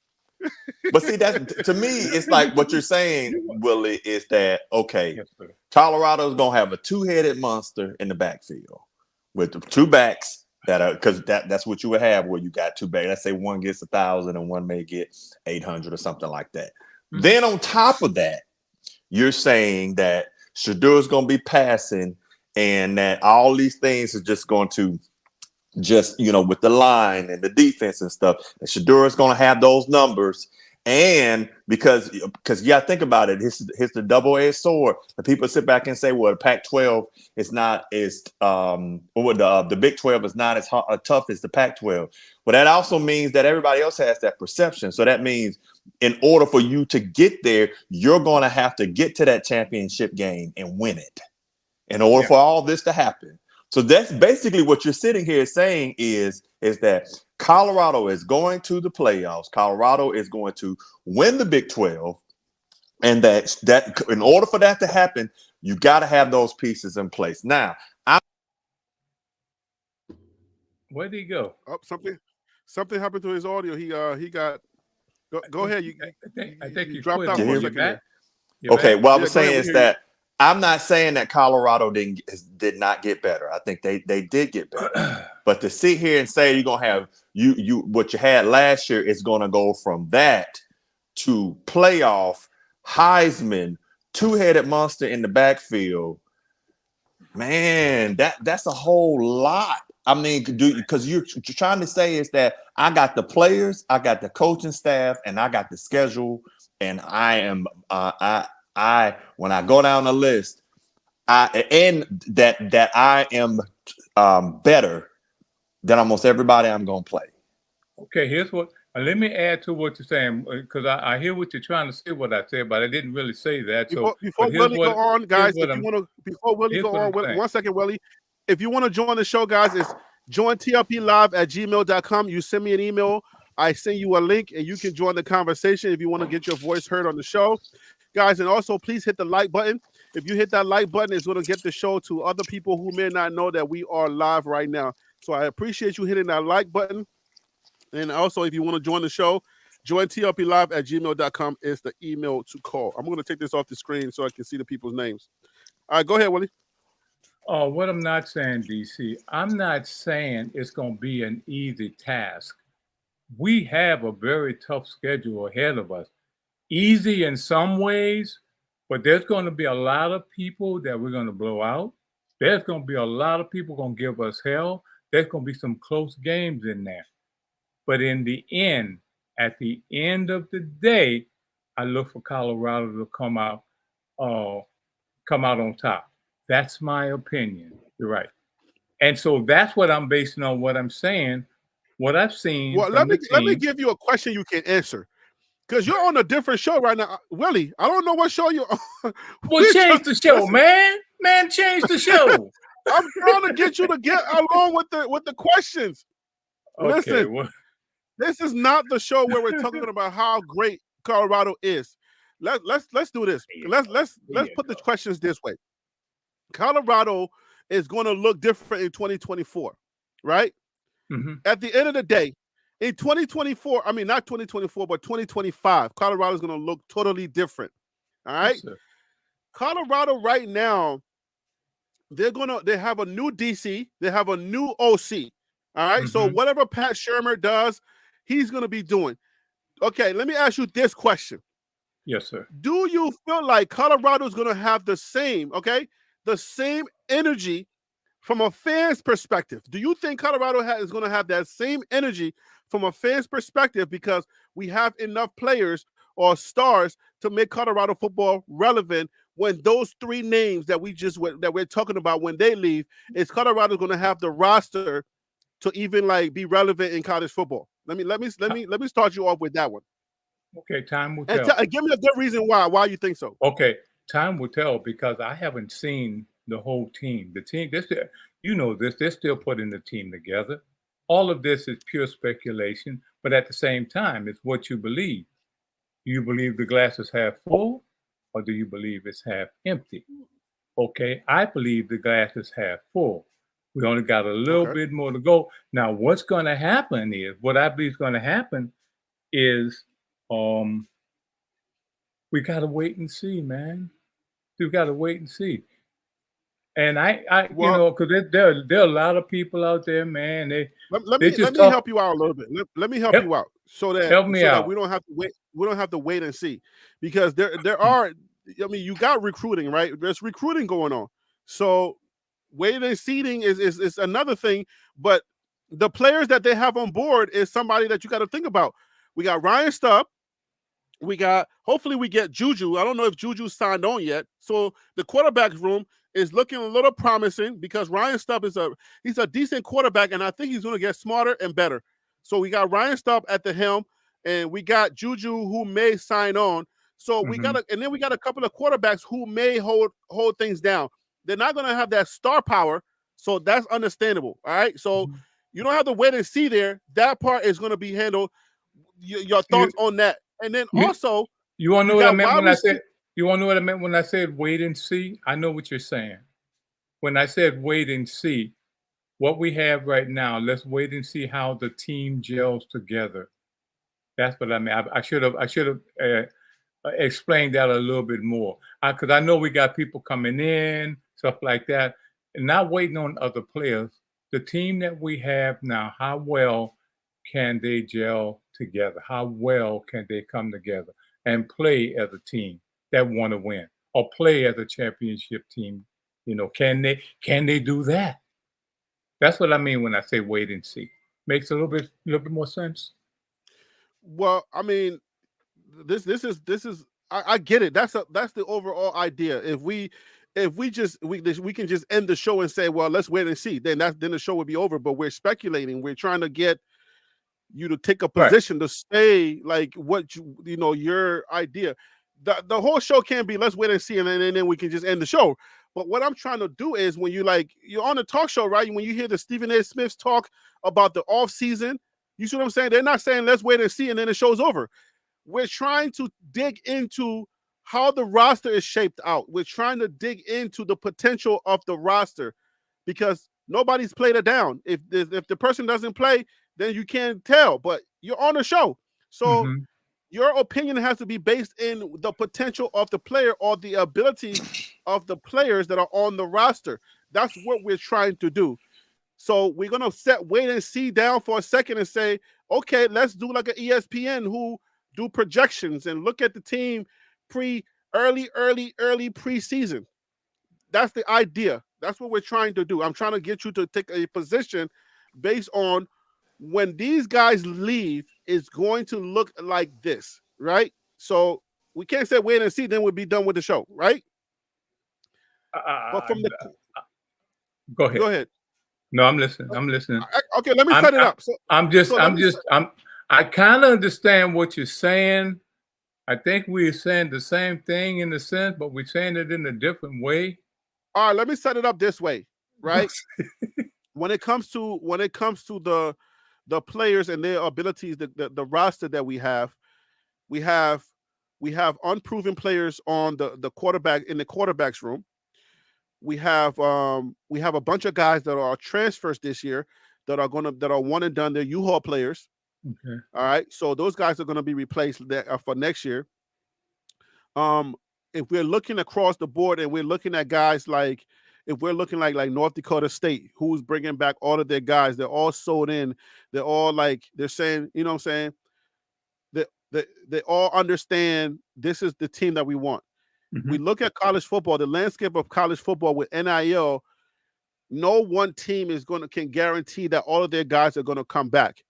But for what we're recruiting and what we're looking at right now, what are we going to look like is what I'm saying. What I'm trying to see you to give the audience from your football perspective, from you being on this panel, give the audience something that you think we're going to look like based on the talent that we currently have for 2025.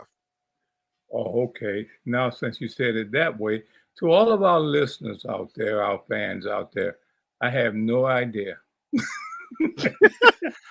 I have no idea what CU is going to look like All right, DC, in let me get your thoughts on this. 2025. That's a God honest truth. I have no idea. All right. All right. So let's end the thing with last season. Here's the thing I'm gonna push back as far as next season with we're gonna have all these things and they're gonna be because we look great. You got some key leaders in positions, and they have to be able to talk and work with each other. So if you're going to sit here, right?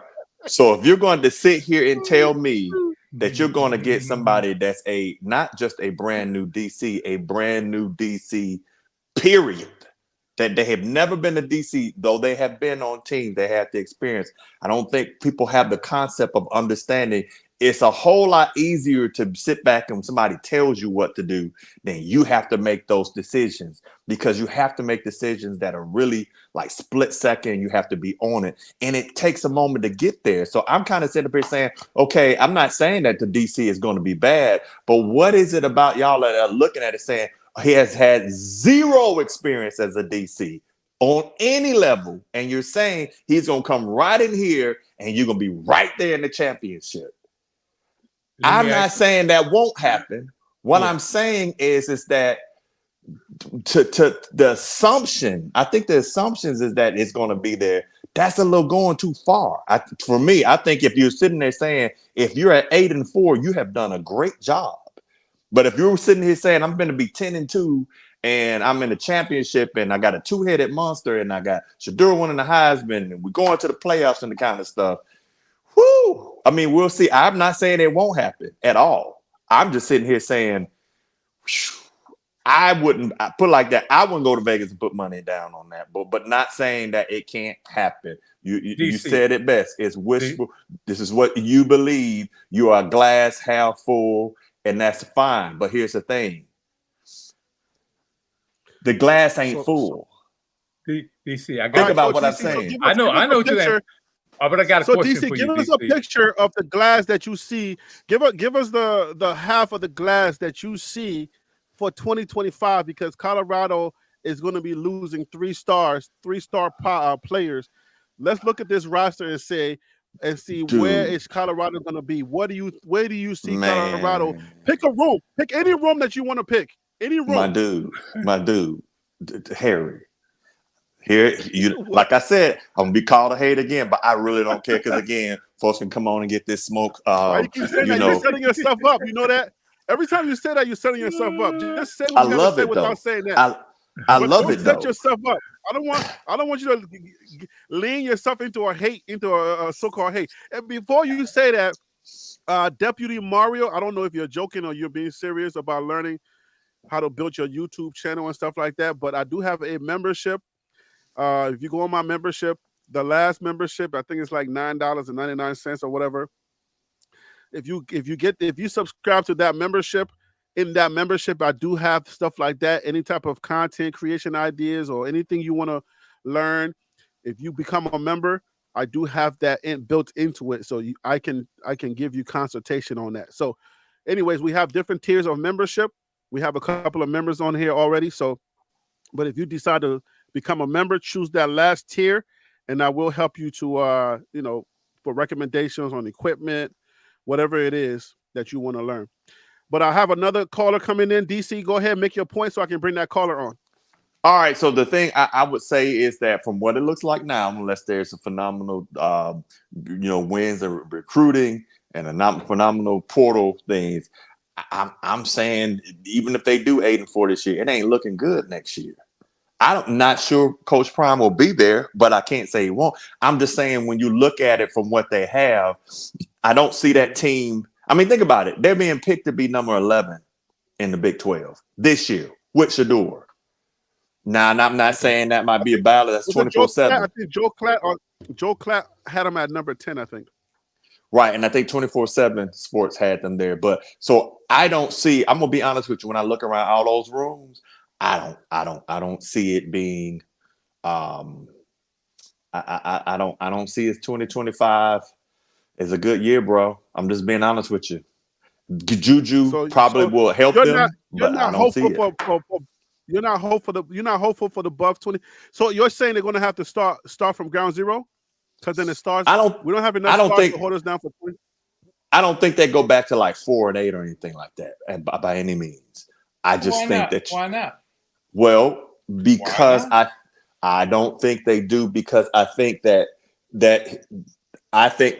mainly because I think that they know in order for next year to be successful, they're gonna roll out the checkbooks to get in that portal and pay up. Before anybody goes crazy, hold on, DC. Before anybody goes crazy, we're talking about 2025, not the Travis Hunter team, not the Shador team, not the Shiloh team, not the Headache Gang team.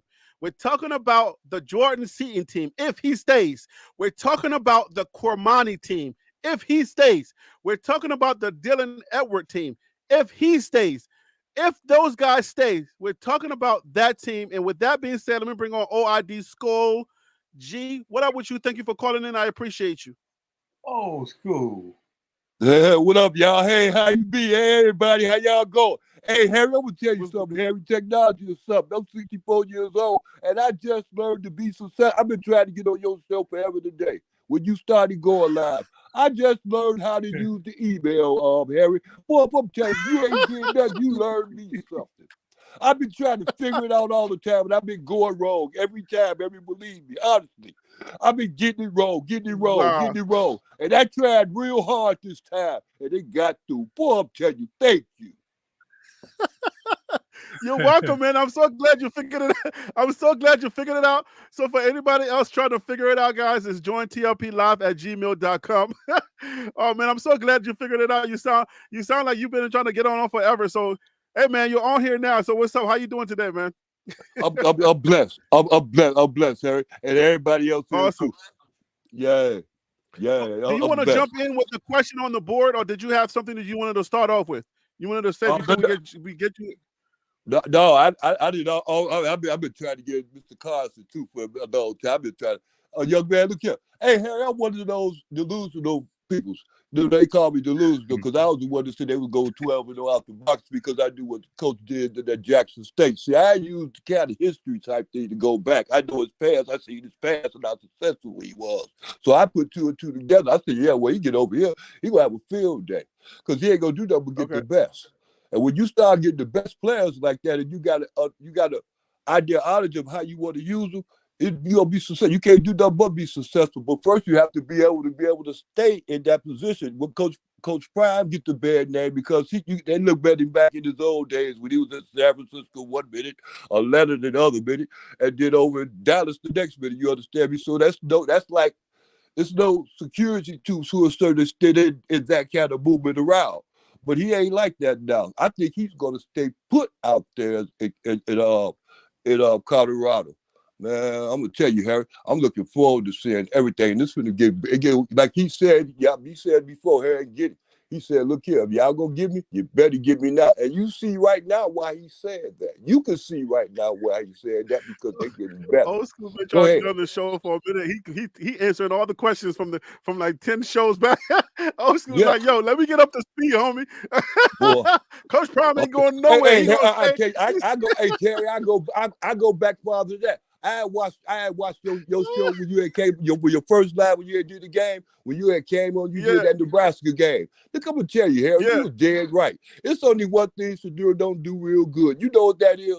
Handing the ball off, and you hit it real fast. You said, "Dang, he telegraphed how he gonna hand the ball off." And I've been watching him ever since, and you were dead right. We gonna see if he gonna get better at that. If he gonna learn something, that gonna be it. Don't you think so, Harry? Yo, so you unleashing everything that we on like previous. You like, look, man, I ain't been able to get on the show. Let me get mine off right now. Well, I'll tell you. On multiple shows.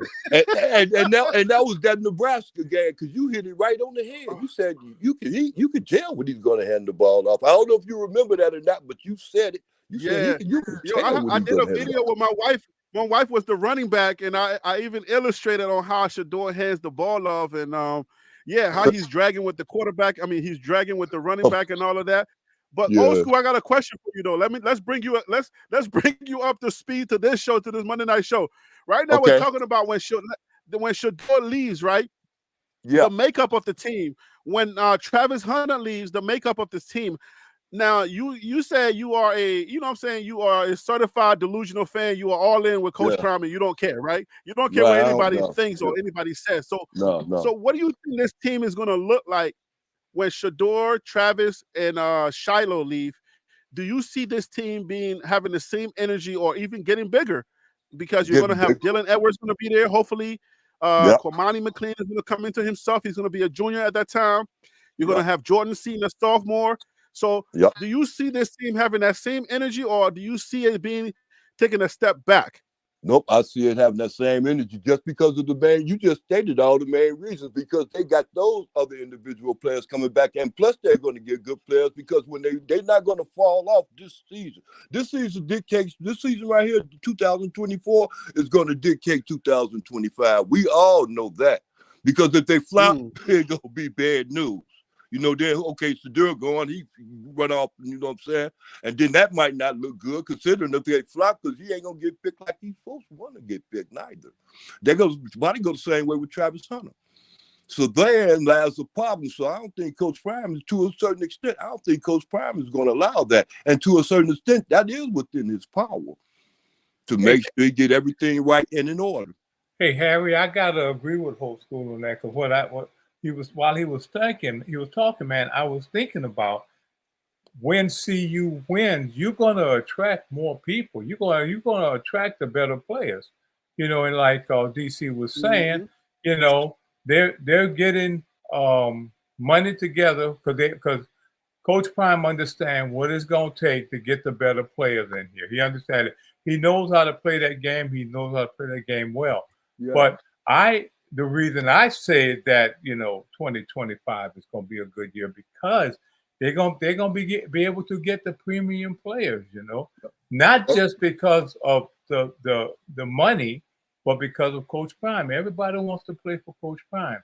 So that's when I think about that, you know, that would be the upside of it.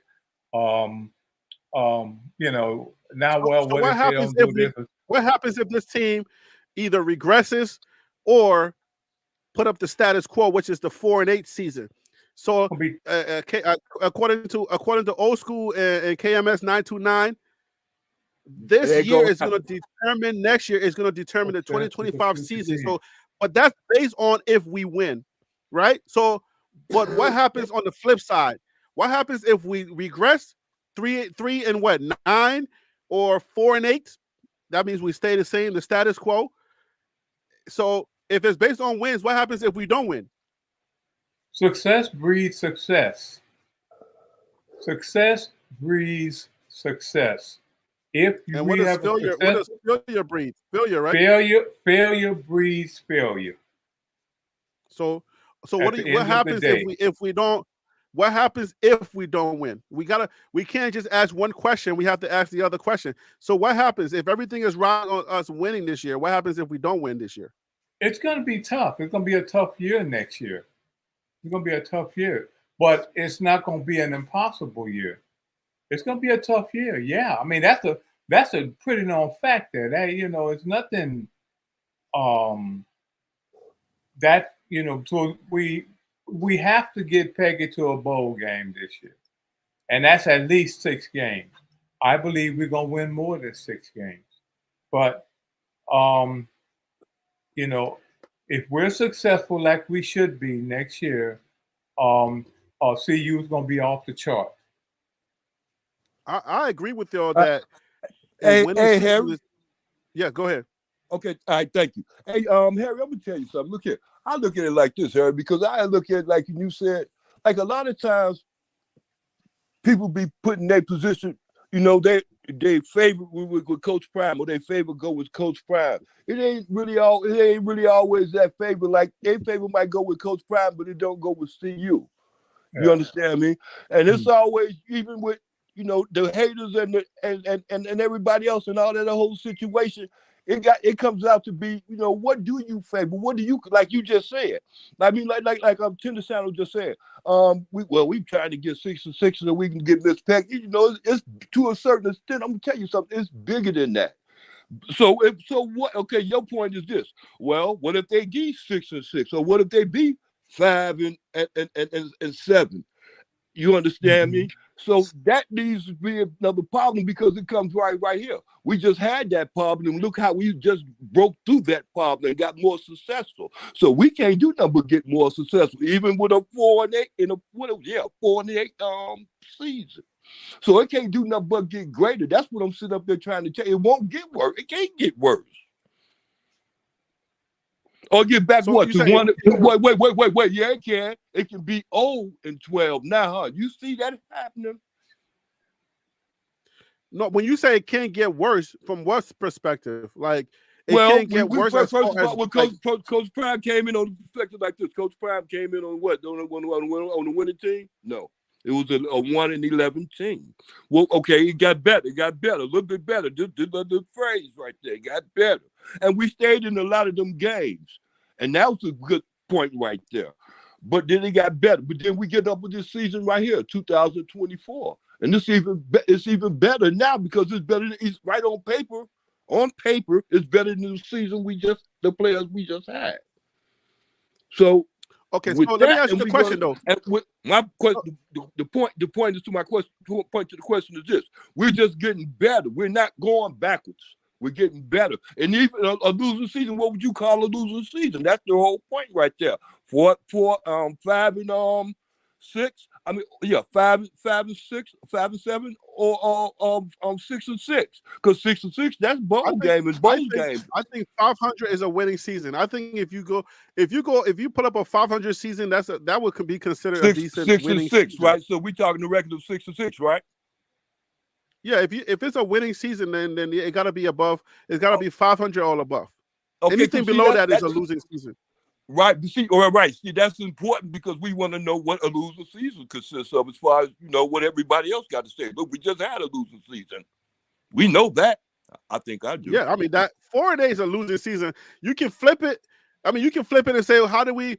I mean, I know Coach Prime has said certain things, but like when from a numbers perspective, that's not 500. So that would be considered a season that you took a L, because 4 and 8. I mean, we can flip it and look at like, oh, what did he do for the community? What did he do for college football? I mean, that side of it is winning, but as far as like what other people going to bowl games and having hoisting trophies and stuff like that, I mean, you didn't even make 500. You know what I'm saying? So 500, it's got to be 500 all above. Like if you're not 500, then that would be considered a losing season. Oh, okay. I don't think that's going to be a problem, Harry. But then okay, so I had a question for you. Yeah, I had a question. I got a question for you.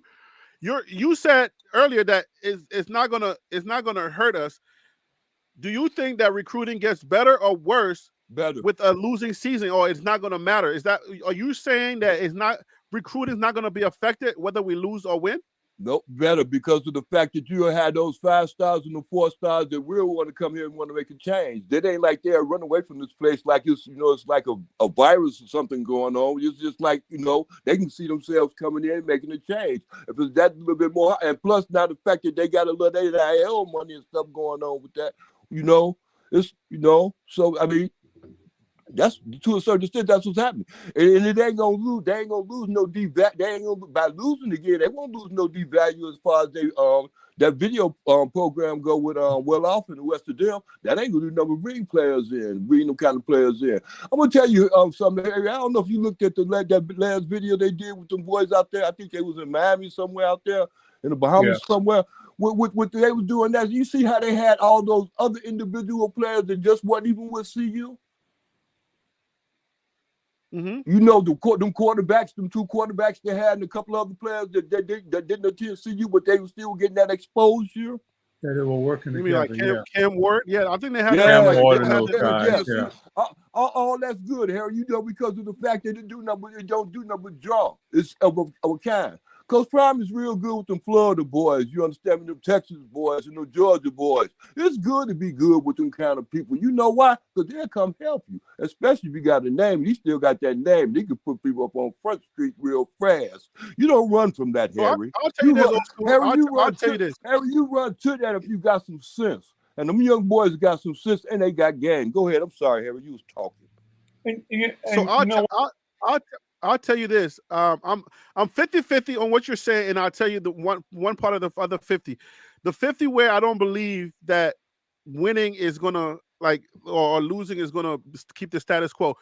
First of all, the reason why I believe you on 50% is because they've already had a 1-11 team, and Coach Prime had to defeat that. He had to go in there and really convince a lot of people that he was going to get it all together.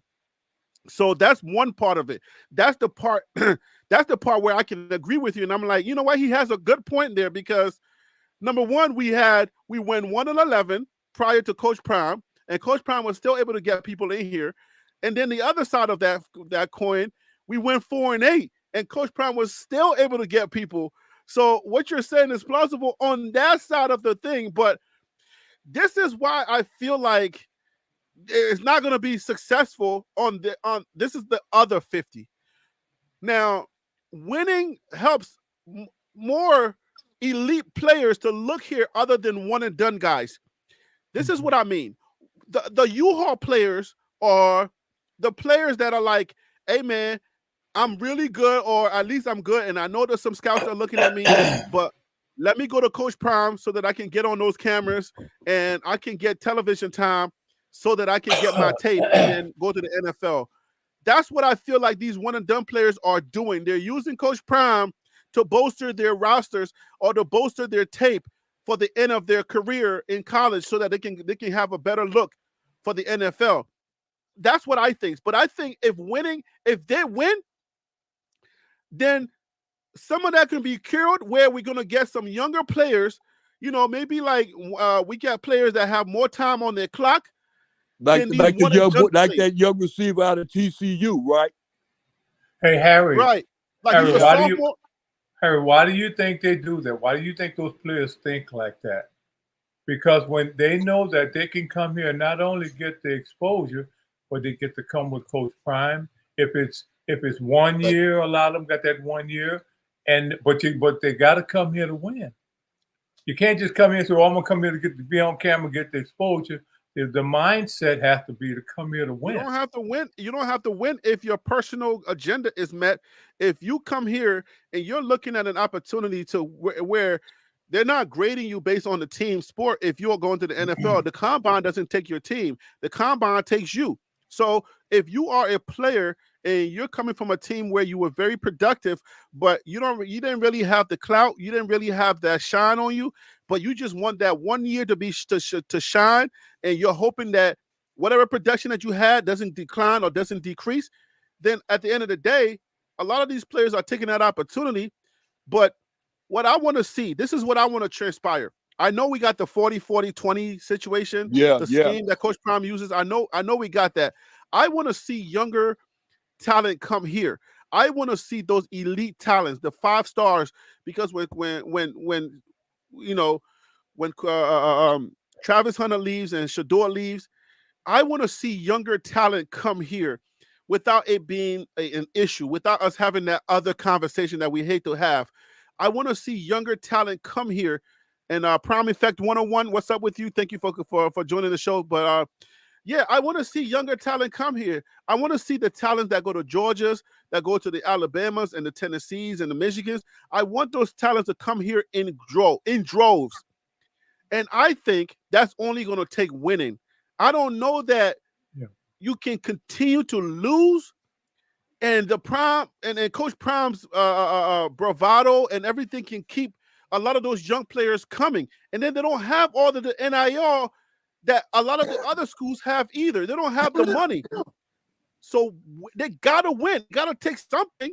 If they don't win, Coach Prime may be able to sway 1 or 2 top players, but not the amount of players that we need to start building a legacy team. Unless Coach Prime don't feel like, don't have a goal to be around, we need to start building. We need to start building a legacy team, and it's going to take winning. That's how I feel. So that's why I feel like I'm 50-50, where I believe what you're saying, but on the flip side, winning's going to help recruiting a lot more than losing. And That Coach Prime's personality is not going to be enough to keep these guys coming. Yeah, I would dispute the fact that I'm not looking forward to the winning. I'm not looking forward to the losing part of it. I don't get the losing part when you got talent like that. Even with the talent they had before, just last year, I didn't see them losing games like that because, then, like I said before, they was in a lot of them games. I can understand them, like, you know, a couple of them, but they shouldn't have lost like that. But that's not the point, though. Like I said, they got better players now, so they won't revive back to that. I don't see no losing part in that equation. They got like better said, players, but old school, how they get those better players? Almost 80% of those players are U-Haul players. Those are rated players, so they're gone next year. So you got to replace those players next year. I'm talking about 2025. How we looking? So if those players are leaving, but to get them back, you got to win. That, you just right now. Okay, if that's the case, then you want Coach Prime to change his that 40. What did you say? 40, 20 or something like that. Change that system. Yeah, 40, that 40, system, 20. That system is good. That system is good. It's going to stick like that. And it's going to be successful because Coach Prime's name alone brings in them type of players. And if he can't get the freshmen, the ones that's coming in, and they got a good freshman class coming in this year, young man. I'm going to tell you something. Watch out for them. They're going to be real good, especially on that line. Especially them boys they got out of Georgia. But that's not the point. That's not the point. What I'm saying is this: they doing that, and just because he ain't killing it or even try. But wait, first of all, I wanted to say this too while you was talking. Respect. What's that coach name out there from FIU or something like that? He got him now. Yeah. He's you talking about the recruiter? Let's say it again. You talking about the recruiter? Now? Yes, yeah. He's a heck of a FAMU. Yeah, out of FAMU. Thank you. Yeah, out of FAMU. See, those things, I'm going to tell you something. You know why I'm feeling so hopeful and mindful of the fact that what's going on is going to be successful? Because I see the changes, Harry. They are all good, Harry. That's my whole point. It ain't like I'm just being delusional like I was last season. I can see the improvement. and that's how you did it. That's how I'm trying to improve at Jackson State. I'm sorry, Harry. Go ahead. I was talking while you was talking. So, Tennis, you got anything to add to that? Yeah, like the winning. Go ahead. Like somebody was saying in the chat, the goal is to win. If we win this year, like I said, was it JR boxing? You gotta win levels to athleticism. If you want the cream of the crop, you have to win games and put players in the league. So that's a good point, because at the end of the day, we look at 2023 and how many players went to the combine. There was not that many. And then we take another step in 2024. Now, how are we going to look at this? Are we going to say that Colorado got players in the combine because Travis, Shiloh, and Travis, Shiloh, and what's the other guy name? Shedeur, obviously. Yeah. Shedeur. That's going to be 3 players, and one of them might go round. 2 of them might go first round. So, but listen, it wasn't. Does that really count? Like, does that count? Yeah, but like, listen. For real, but no, listen. It doesn't really count because it wasn't Coach Prime that got him in there. He presented the opportunity. He presented the opportunity, man. But those players got themselves. I don't think you understand. Hold on, Tennis. You're saying if Shiloh, Travis, and Shedeur, then Coach Prime doesn't take the credit for that? What do you mean? No. You were talking about the players that are going to the combine, right? Right. Okay, that's what you were saying. The players that come to the combine, a lot of them they came to CU, and the reason they were able to get into be prepared for the combine is because Coach Prime presented the opportunity. They came here and they took the opportunity. Now they have they're ready. I'm not saying they're gonna make it in the pros, but they're ready to go there. They're prepared. I was watching some of the video today a lot of the players from last year, I think CU has a combine coming up, right? So Yeah, what's the name of them? Yeah, they going to that. they were there preparing. They were there preparing. I think was it yesterday or today? Yeah. So I think it's gonna be they Combine, start or you Thursday. talking about the college? You talking about the senior day? Yeah, yeah, I think CU has a combine. I yeah, think. they do. What's the name that's gonna be there? What's the name? Number 44 and what's the name? Oh, you talking about yeah. the pro day? You talking about the pro day? Yeah, the pro day. Pro Yeah. day. Opportunity. They played here. The opportunity to now to showcase themselves in front of what? Something like 32 coaches and owners. That's phenomenal. So how big is that for CU? They know that they can come, guys that know that the top line guys know they can come here and play. Know that if they do well, they know for a fact that somebody's gonna be watching. Make sense a little bit? Like a lot of sense. Well, I mean, they watching Coach Prime, they watching the team, they watching everybody. Like, And that builds our program. That builds our Coach program. Prime, yeah, that Coach Prime, you know, is a big draw, but we got to put this in perspective, though. If Coach Prime is a big draw, then so what year does Coach Prime start taking credit for the amount of players he gets there? Because I would say maybe you don't really lean on him too much for 2023 because of the situation. It was his first year, so not too many of the guys are going to be his guys. But do we start counting 2024 after this year? And the question that I had was, obviously he's going to take credit for it, but it's like, does Shedeur, Shiloh, and Travis, do they count? I mean, they have to count. I know that. It's kind of silly asking the question, but like, Coach Prime is going to have over three players, guys. He's going to have the 3 superstars that are going to dominate the airwaves in 2024. But then he's going to have Justin Mayers. He's going to have a lot of those senior guys are going to be using Coach Prime as well. So Coach Prime, Colorado is going to have over 5 players in the NFL Combine. Can you imagine that? Yeah. So maybe 6 or 7. That's bragging, right? It's probably going to be about 10 players. I'm thinking it's going to be about 10 players. And are we thinking that Coach Brown takes credit for all of those players? Harry, that's bragging rights, baby. Hey, only 3 of his guys. Okay, so Coach Prime is going to dominate 2024 in the NFL draft because of Shiloh, because of Shedeur and Travis. So he gets the credit for that. But the other guys that's going to be in the combine are not his guys. Those are guys that came. Those are the one and done guys. But is it fair to take those 3 guys? Why am I even asking the question? It's fair. I still want to hear what y'all think about that, though. There you go. You're right. It's fair. Hey, Harry. Well, you know, you be all over the place, but I want to run this past you right fast. I want you to understand that you really don't get it. You know, you seeing Shedeur, Travis Hunter, and Shiloh, and I don't know whom else being going into the first round and all this other stuff. I'm gonna tell you something. If they're not successful, they won't be doing that. Neither one of them, because it's going to be a blemish. The reason why they're not going to be successful is going to be those 2 the main guys. And if they're not successful, therein lies a problem because of the fact they're not going to go be successful no place in the NFL. Not with immediate. But you said if they're not successful, when this year? They will not go into the NFL being not even getting picked high like that. Shedeur will not be going. If they have a mediocre season, like to a certain extent, like we just got through talking about before, 5 or something, or that to a certain extent, that 6 or 6 stuff, they won't be going into the first round like that because it's going to be blemishes. You understand me? I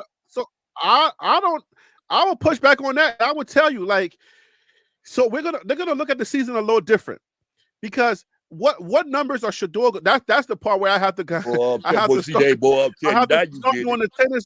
One second, I have to start doing the tennis channel saying it's yet to be seen, right? We'll see. Yeah. But if Shedeur puts up 3,200 yards this year, that's a given. Like he's first round, easy. Well, I'm telling you, Shedeur's gonna be first round, and they're gonna be wins all up through there, though, ain't it? I don't know that he has to win for him to go first round. Though. I don't know.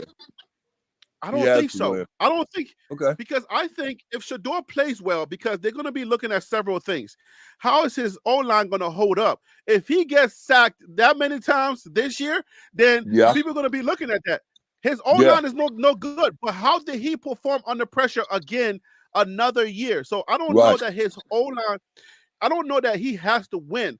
They're going to be looking at his personal achievements and say, okay, this guy, he's the truth. So I think But Harry, his fate is Harry, sealed. I don't Harry, think you it's got based Harry. I'm on wins asking and losses.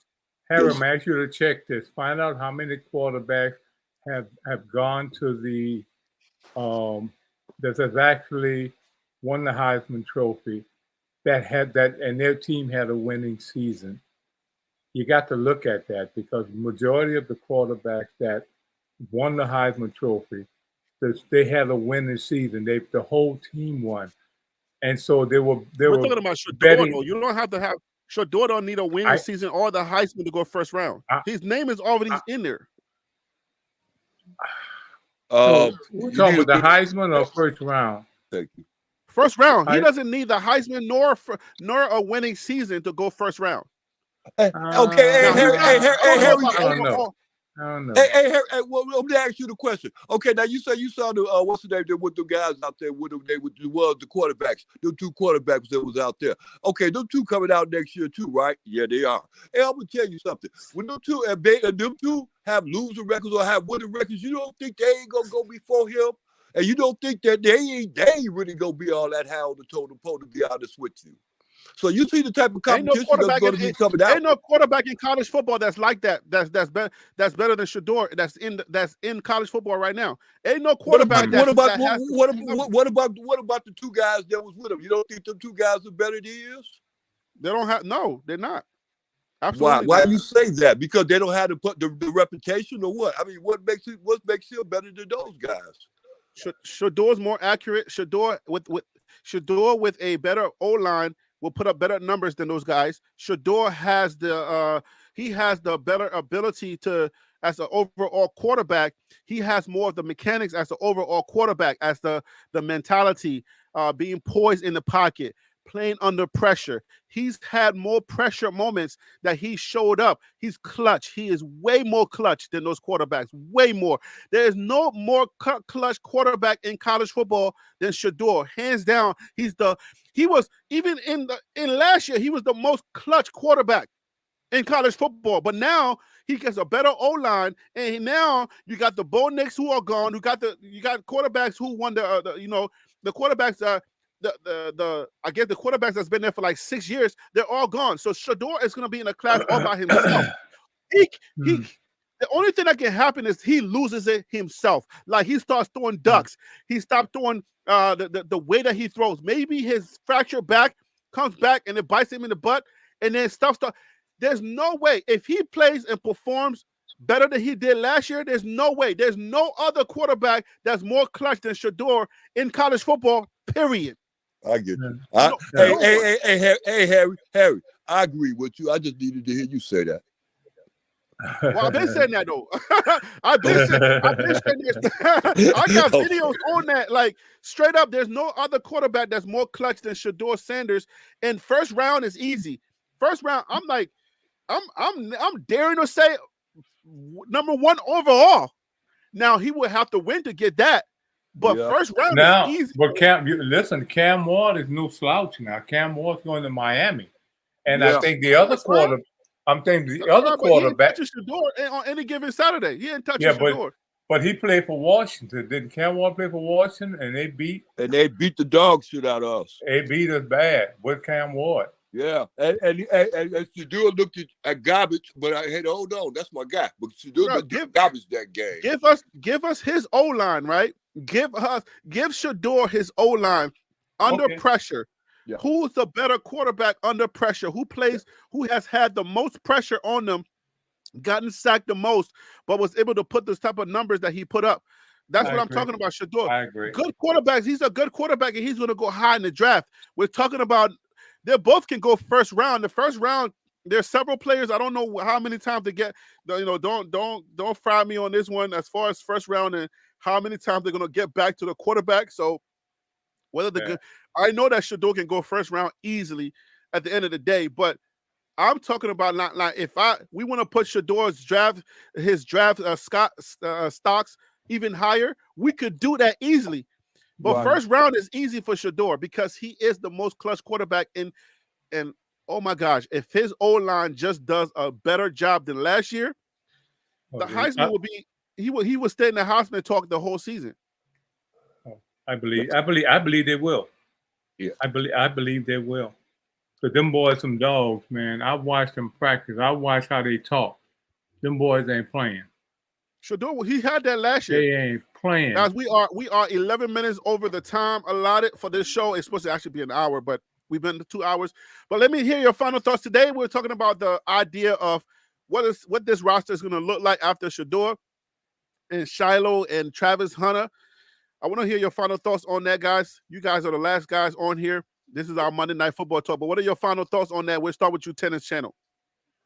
You know, once again, like I said last week, I'm very optimistic about this team, man. I was out of college football for a while. Since Deion went to Colorado, I'm all in.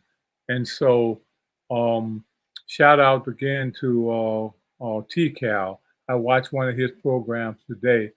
He was talking about, I think it was the block guy, the block bully.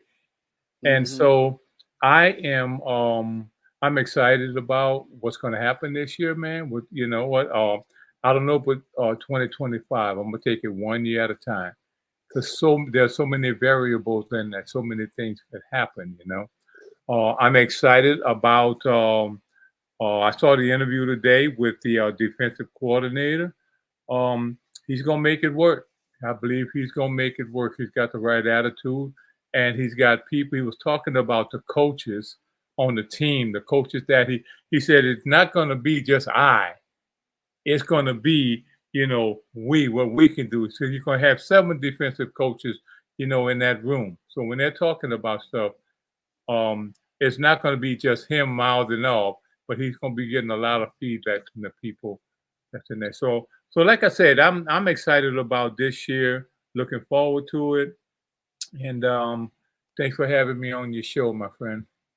I think one thing that you brought up the interview. One thing that he said in that interview, that's the he was on the pregame show with Uncle Neely.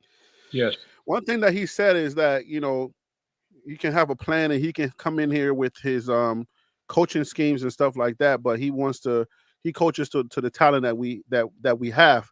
Oh. That was refreshing for me. I wanted to do actually a reaction video on that, but when he said that, it made me feel good about him.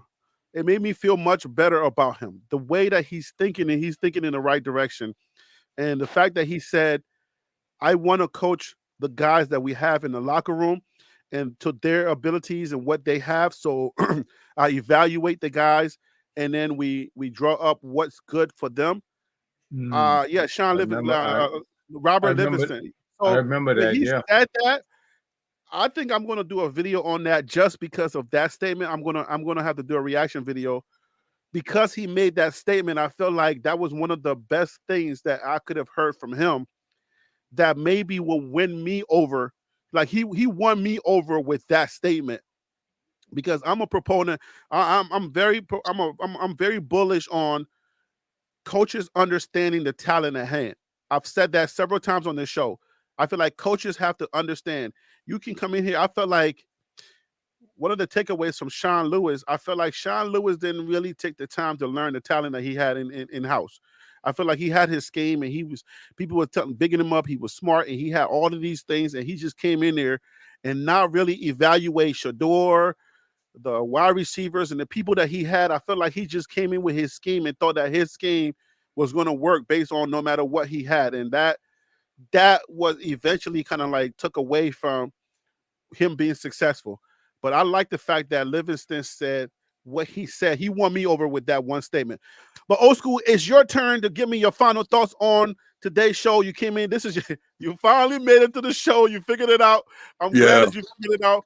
Just write down that email. It's still on your screen. Join TLP Live. And whenever you're ready to call in, if I'll make the call and I'll say, hey man, it's time for you to call in. Just email that same email and be like, yo, Harry B, put me in the game like everybody else does, and then I'll send you the link. But what are your final thoughts on today's show, brother? But my final thoughts is this, Harry. It was a long time coming. I'm telling you, me getting in touch with you, me and able to introduce myself to you and let you know I've been watching you for a long time. I've been trying to get in touch with you even longer. But listen, Harry, I appreciate you. Thank you. Like Tennis Channel said, thank you for having us on. Harry, I look at it like this, and to a certain extent, it ain't gonna change. Coach Prime got a plan, Harry, and everybody really ain't.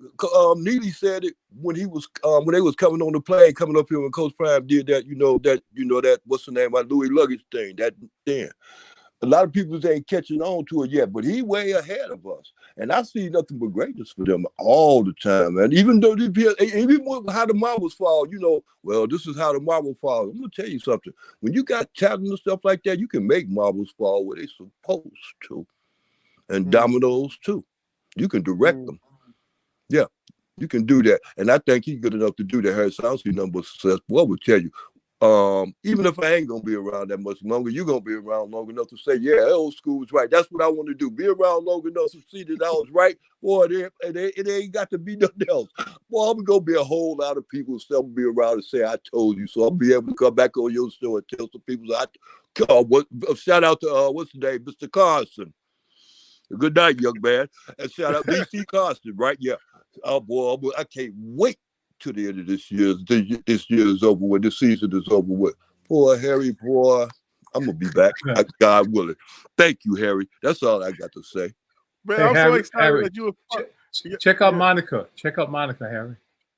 I'm so she's on the screen. I'm so excited that you were able to get on the show finally. I didn't know, you know what I'm saying? I didn't know that you were trying to get on for so long. But yeah, man. So for those of you who want to come on the show, just make sure you write down that email, jointlplive@gmail.com. And Ms. Monica, as a parent of a CU player, there is a lot of exceptional talent on the team. I think you meant team there, you said Trim, that is committed to winning and dominating. Hey, so listen, Nice, you got the inside scoop. You are on those Zoom calls. If you are, especially if the player is a football player, you're on those Zoom calls and you're getting the updates and you're in there. You're on the inside. I would love to have you on the show to give us some inside a scoop on what your thoughts are on what's going on. But it's all good if you can't make that. But yeah, I mean it's. I'm glad that you guys are getting that information and you guys are locked in.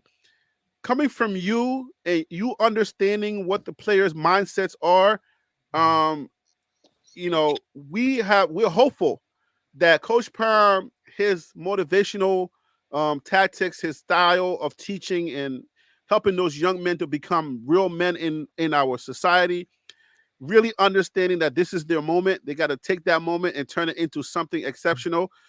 I believe what you're saying is right. I believe from us seeing the Well Out videos, the Reach the People media video from Darius Sanders, I get a sense that things are different around there. But we said that last year. And I believe that the difference this year is that the sting of losing and underachieving, right? The sting of losing and underachieving for 2023 is being taken personal by a lot of the players on that team. And then, the players that were on the outside looking in, they're like, I can help that team win. I can change that. I see what Coach Prime is trying to do. And then they're coming over here saying those things. This is what I always say on this channel. These players are here on a mission, and they came here knowing that. They came here knowing that there's a target, no matter what it is, no matter what people are saying. They knew that they were walking into the fire, and they are walking into the fire with a personal agenda, knowing that they're going to take it personal, and they're here to protect too, but also to dominate. And Monica, I got to say, man, I believe what you're saying. And I think this year is going to be different. And like old Hey. school said, he's delusional. He know they're Hey. going to win. Hey, Harry, let me tell her. Hey, Miss Monica. Hey, Mrs. Monica. I've seen your face before. I saw when your son, when they came over there, interviewed your son and stuff, and here went out with the young lady. Go, I think they went bowling or something. With somewhere. Hey, but I want to say this though. I had a chance to communicate with your son when he was on DMVR or something like that. Yeah. And I was the last one that told him, you know what I'm saying? It ain't nothing but air and opportunity in Boulder. And welcome to Boulder, Colorado, young man. Yeah, that was me that did that. Hey, I like you. Hey, keep up the good work. Hey, he gonna, hey, that's him. That your son is my favorite offensive player for CU. And number 22 on defense, but he left though. Kennedy, he left, and I was hurt that he left. Was my favorite player on defense. But your son is a monster, lady, and he's getting good too. He getting better. He getting better. Hey, welcome to the show, lady. I'm sorry. Welcome to the show, lady. I love you. I love your family. I love it. And Ms. Monica, thank you so much for joining the show. Yeah, man, when we like Otto, I mean, we're so bullish on Otto here, and we're sad. Yeah. We were saddened for 2023, just seeing how things were transpiring. So, Ms. Monica, I hope that when you're on those Zoom calls, like the coaches are giving you or instilling some type of confidence in you that we're going to run this year, that they're going to have more schemes for your son, for him to be able to shine and do the things, you know, coming off of that injury, you know, just building his confidence up by just giving him the amount of reps that he needs to get in order for him to start getting his confidence back to really shine and to put on like he did in Houston. Because, I mean, the fans here, we got Otto videos, you know what I'm saying? Like, we got Otto videos that we made, and we're so bullish on him and just being successful. And we're kind of sad that we didn't have the opportunity to run last year. But now that we got that O-line, we just hoping that, you know what I'm saying, like Pat Shurmur and those guys, when you guys are on those calls, I hope that they're giving you the confidence that they're going to give your son the ball. And when they do that, just like Willie was saying, when they do that, that's going to open up a lot of the game for Colorado, and we're going to be successful. That's all we're looking forward to. We're just hopeful. Hey, don't tell him I said this, but I've already predicted for him to get at least 1,000 yards. Yeah, I did too. Oh yeah, Miss Monica. I don't know when you saw, but Willie, the tennis channel, he gave your son 1,000 yards already. Yeah. Oh yeah. He gave your son 1,000 yards. I'm like, look, somebody get 1,000 yards.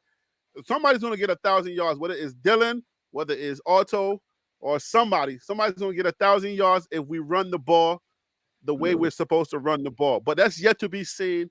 And I'm just hopeful. You know what I'm saying? And at the end of the day, man, I'm looking forward to Coach Prime just kind of spreading it out, because we know, and I've said it several times on this channel, that at the end of the day, man, you know, it's football is simpler than we try to make it. Football, you know, if you run the ball, it can open up for the pass, and it doesn't have to be one-sided. And unfortunately, they saw something that we didn't see last year, and that's why they couldn't run no matter how many times. Prime Effect 101. No matter how many times I said it was not the O-line's fault, and they did not want to run the ball. They saw something that we didn't see last year, and that's why they didn't run the ball. And we have to trust that process. So I will yield to that. I will say, okay, y'all know better than I do. But we just know that y'all want to run the ball. Stop playing with me. I want to see more Otto. Stop playing with me, okay? Anyways, man. Go ahead. Our job is to run the ball. Their job is to stop the run. I'm telling you, which one is going to have the hardest problem? If we run the ball, they can't stop all of us, man. They can't stop all of them. They can't stop Otto. They can't stop Savion. They can't stop Dylan. They can't stop them all. They can try, but they ain't going to stop all of them. That's for sure. Our running backs room is one of the best running backs rooms in the freaking nation. Okay? We had that last year, and we're getting them back again this year. And then our wide receivers room, one of the best. And then our quarterback, it's like, come on, bro. We got everything right there in-house. And we just need it. I can't. That's a whole other show. Yep. That's a whole nother show. But anyway, Funny, don't start funny. Prime Effect 101. Don't start with that. O-line was trash. I'm not getting into it with you. Not to Yeah. not to I was reading that. All right, You guys. know, he's kind of upset about something. I have no idea what he's upset about, but he's upset about something. You okay, Prime Effect? I was Listen. upset too, but I got over it. X-Men, why you joining all late? Oh, you from South Africa. What time is it in South Africa, X-Men?